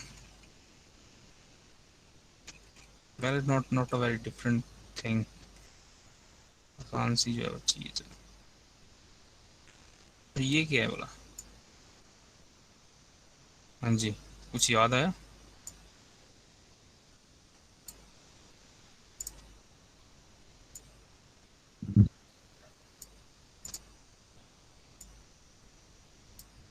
ये क्या है? What is this?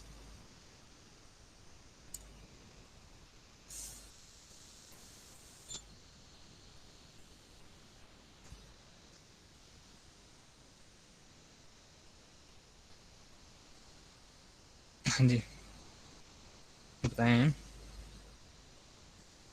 ये कुछ याद नहीं है आपको? फंक्शन में हम डिफ़ॉल्ट पैरामीटर भी पास कर सकते थे। फंक्शन हमने बाय डिफॉल्ट मतलब जो करते थे वो है। हम्म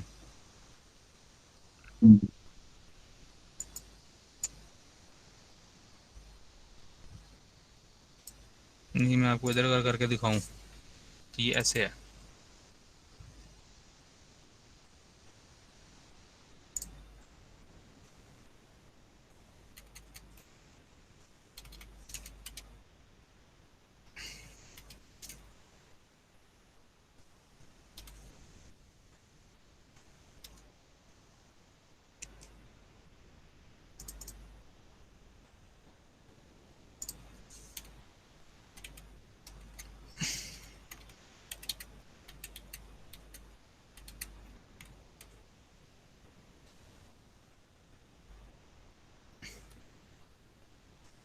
ठीक है, कुछ समझ आइए कि पहले भी गई है। अच्छा, एक मिनट।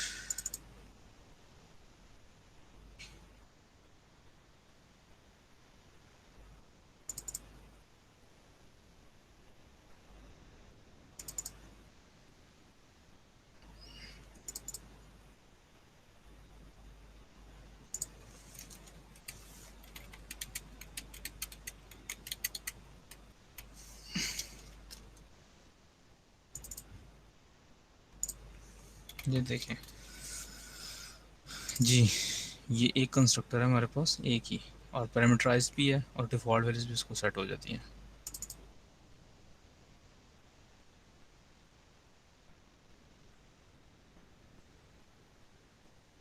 क्या मतलब?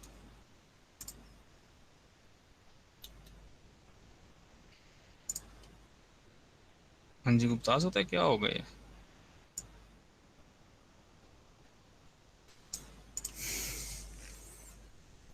ये कंस्ट्रक्टर एक ही है और इस एक कंस्ट्रक्टर में इतनी पावर है कि मतलब हम तीनों तरीके से इसको कॉल कर सकते हैं। कुछ देख के समझ आई है कि बिल्कुल ही कंफ्यूज हो गए? खाली मैंने ये चेंज किया। डिफ़ॉल्ट पैरामीटर भी तो होते हैं ना हमारे पास, कोई फंक्शन के डिफ़ॉल्ट पैरामीटर, जिसको अगर आपने कोई अगर पैरामीटर आपने स्किप कर दिया, पास नहीं किया, तो वो डिफ़ॉल्ट वैल्यू उसकी सेट हो जाएगी।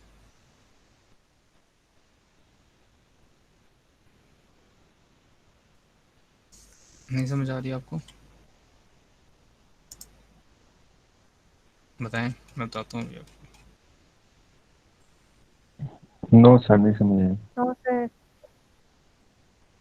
मिक्सअप हो रहा है सब कुछ। आप लोगों ने ये नहीं पढ़ा था? आप लोगों ने ये है पुरानी बात।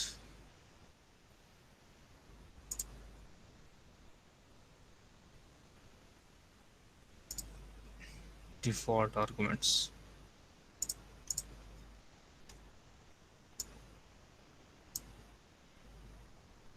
default arguments are passed to the parameters automatically if no argument is provided in the function call।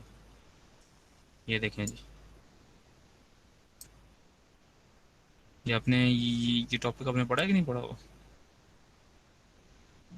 पढ़ा हुआ पड़ा है। हुआ है।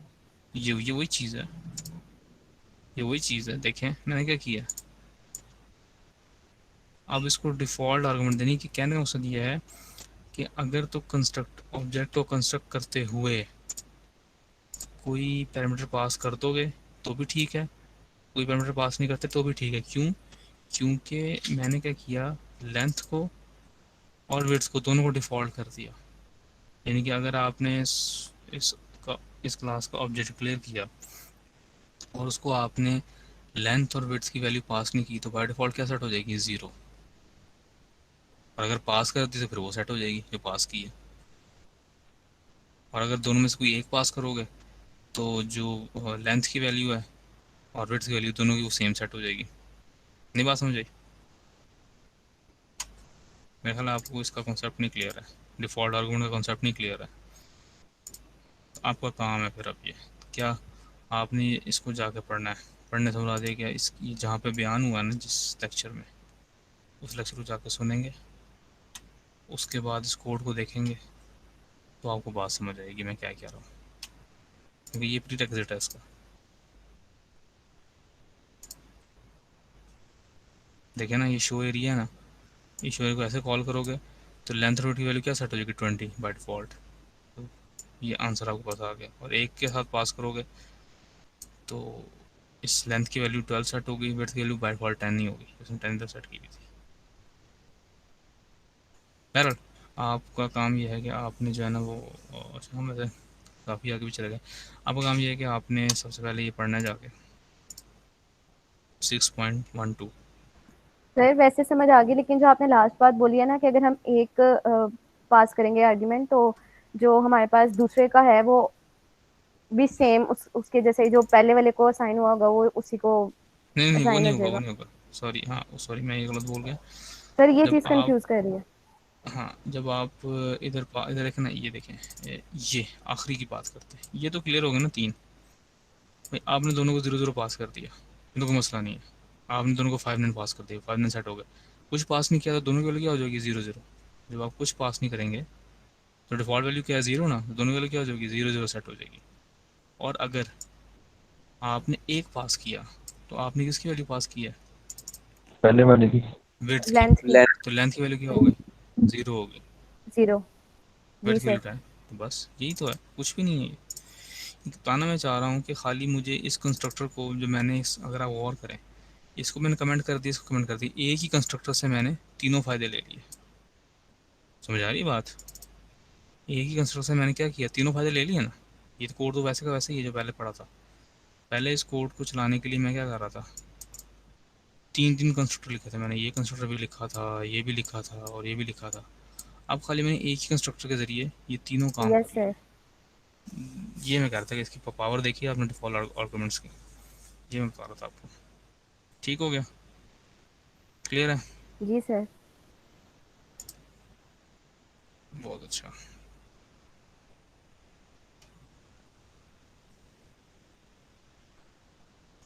ठीक है, फिर हम जो है ना वो डिस्ट्रक्टर जो अगली क्लास में पढ़ लेंगे। अगर कहते हैं तो पढ़ाता हूँ, कोई बड़ी चीज़ नहीं है। ये नेक्स्ट टाइम नेक्स्ट पढ़ना क्लास है, मिक्स हो जाता है। ये, हाँ जी। अच्छा आपका काम क्या है, सुनिए। पहला काम है चेक पॉइंट क्वेश्चंस, 10 हैं तकरीबन, वो करने हैं आपने, ठीक है? 10 हैं, जी सर। 10। और दूसरा काम आपका ये है जी सर। कि आपने जो है ना, दूसरा काम आपने, ये मैंने कौन सी क्लास बनाई है, रेक्टेंगल की ना। आपका अगला काम है कि आपने बनानी है क्यूब की क्लास। क्यूब में 3 चीज़ें होती हैं, लेंथ, विड्थ और हाइट। तो सेम इम्प्लीमेंटेशन करनी है, क्यूब का भी एरिया कैलकुलेट करना होता है। और जिस तरीके से मैंने रेक्टेंगल को लेके इम्प्लीमेंटेशन की हुई है, इस तरह आपने क्यूब की क्लास बनानी है, उसको लेके वॉल्यूम होता है सर उसका। हाँ सॉरी, वॉल्यूम होता है। तो क्यूब का वॉल्यूम कैलकुलेट करना है, ठीक है? तो जिस तरीके से मैंने रेक्टेंगल क्लास इंप्लीमेंट किया है, आपने क्यूब की क्लास लेके उसको वैसे ही इम्प्लीमेंट करना है, ठीक हो गया? और आपने कंस्ट्रक्टर भी बनाने हैं हर क्लास में। सर जैसे जैसे आपने इसमें किया है इस जैसे एग्जांपल में, मैंने, वैसे ही करना सर। बिल्कुल, पहले आपने तीनों बनाने हैं, तीनों, ठीक है? फिर आपने एक ही बनाना है, उसको डिफ़ॉल्ट वैल्यू सेट कर देनी है, ठीक है? चलिए आपको जब से एक चीज़ बताता हूँ, और आपने मुझे बताना है कि व्हाट इज़ द इशू। ये है ना, चलें इसको भी मैं,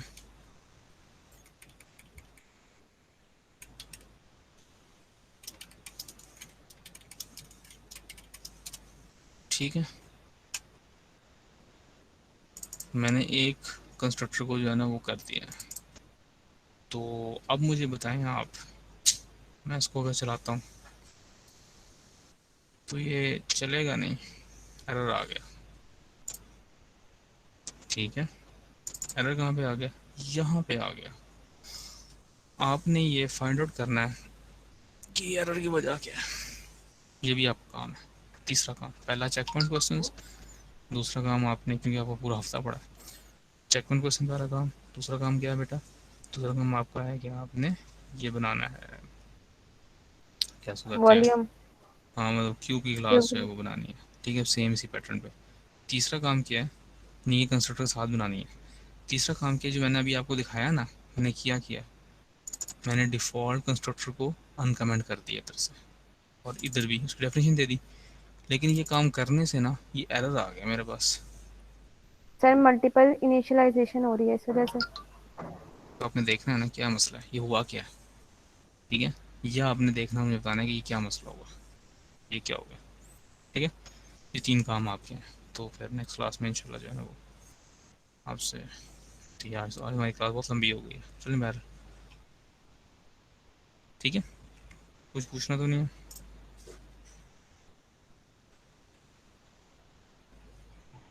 सर ये कोड शेयर कर दीजिए। हाँ ठीक है, अस्सलाम वालेकुम वरहमतुल्लाह।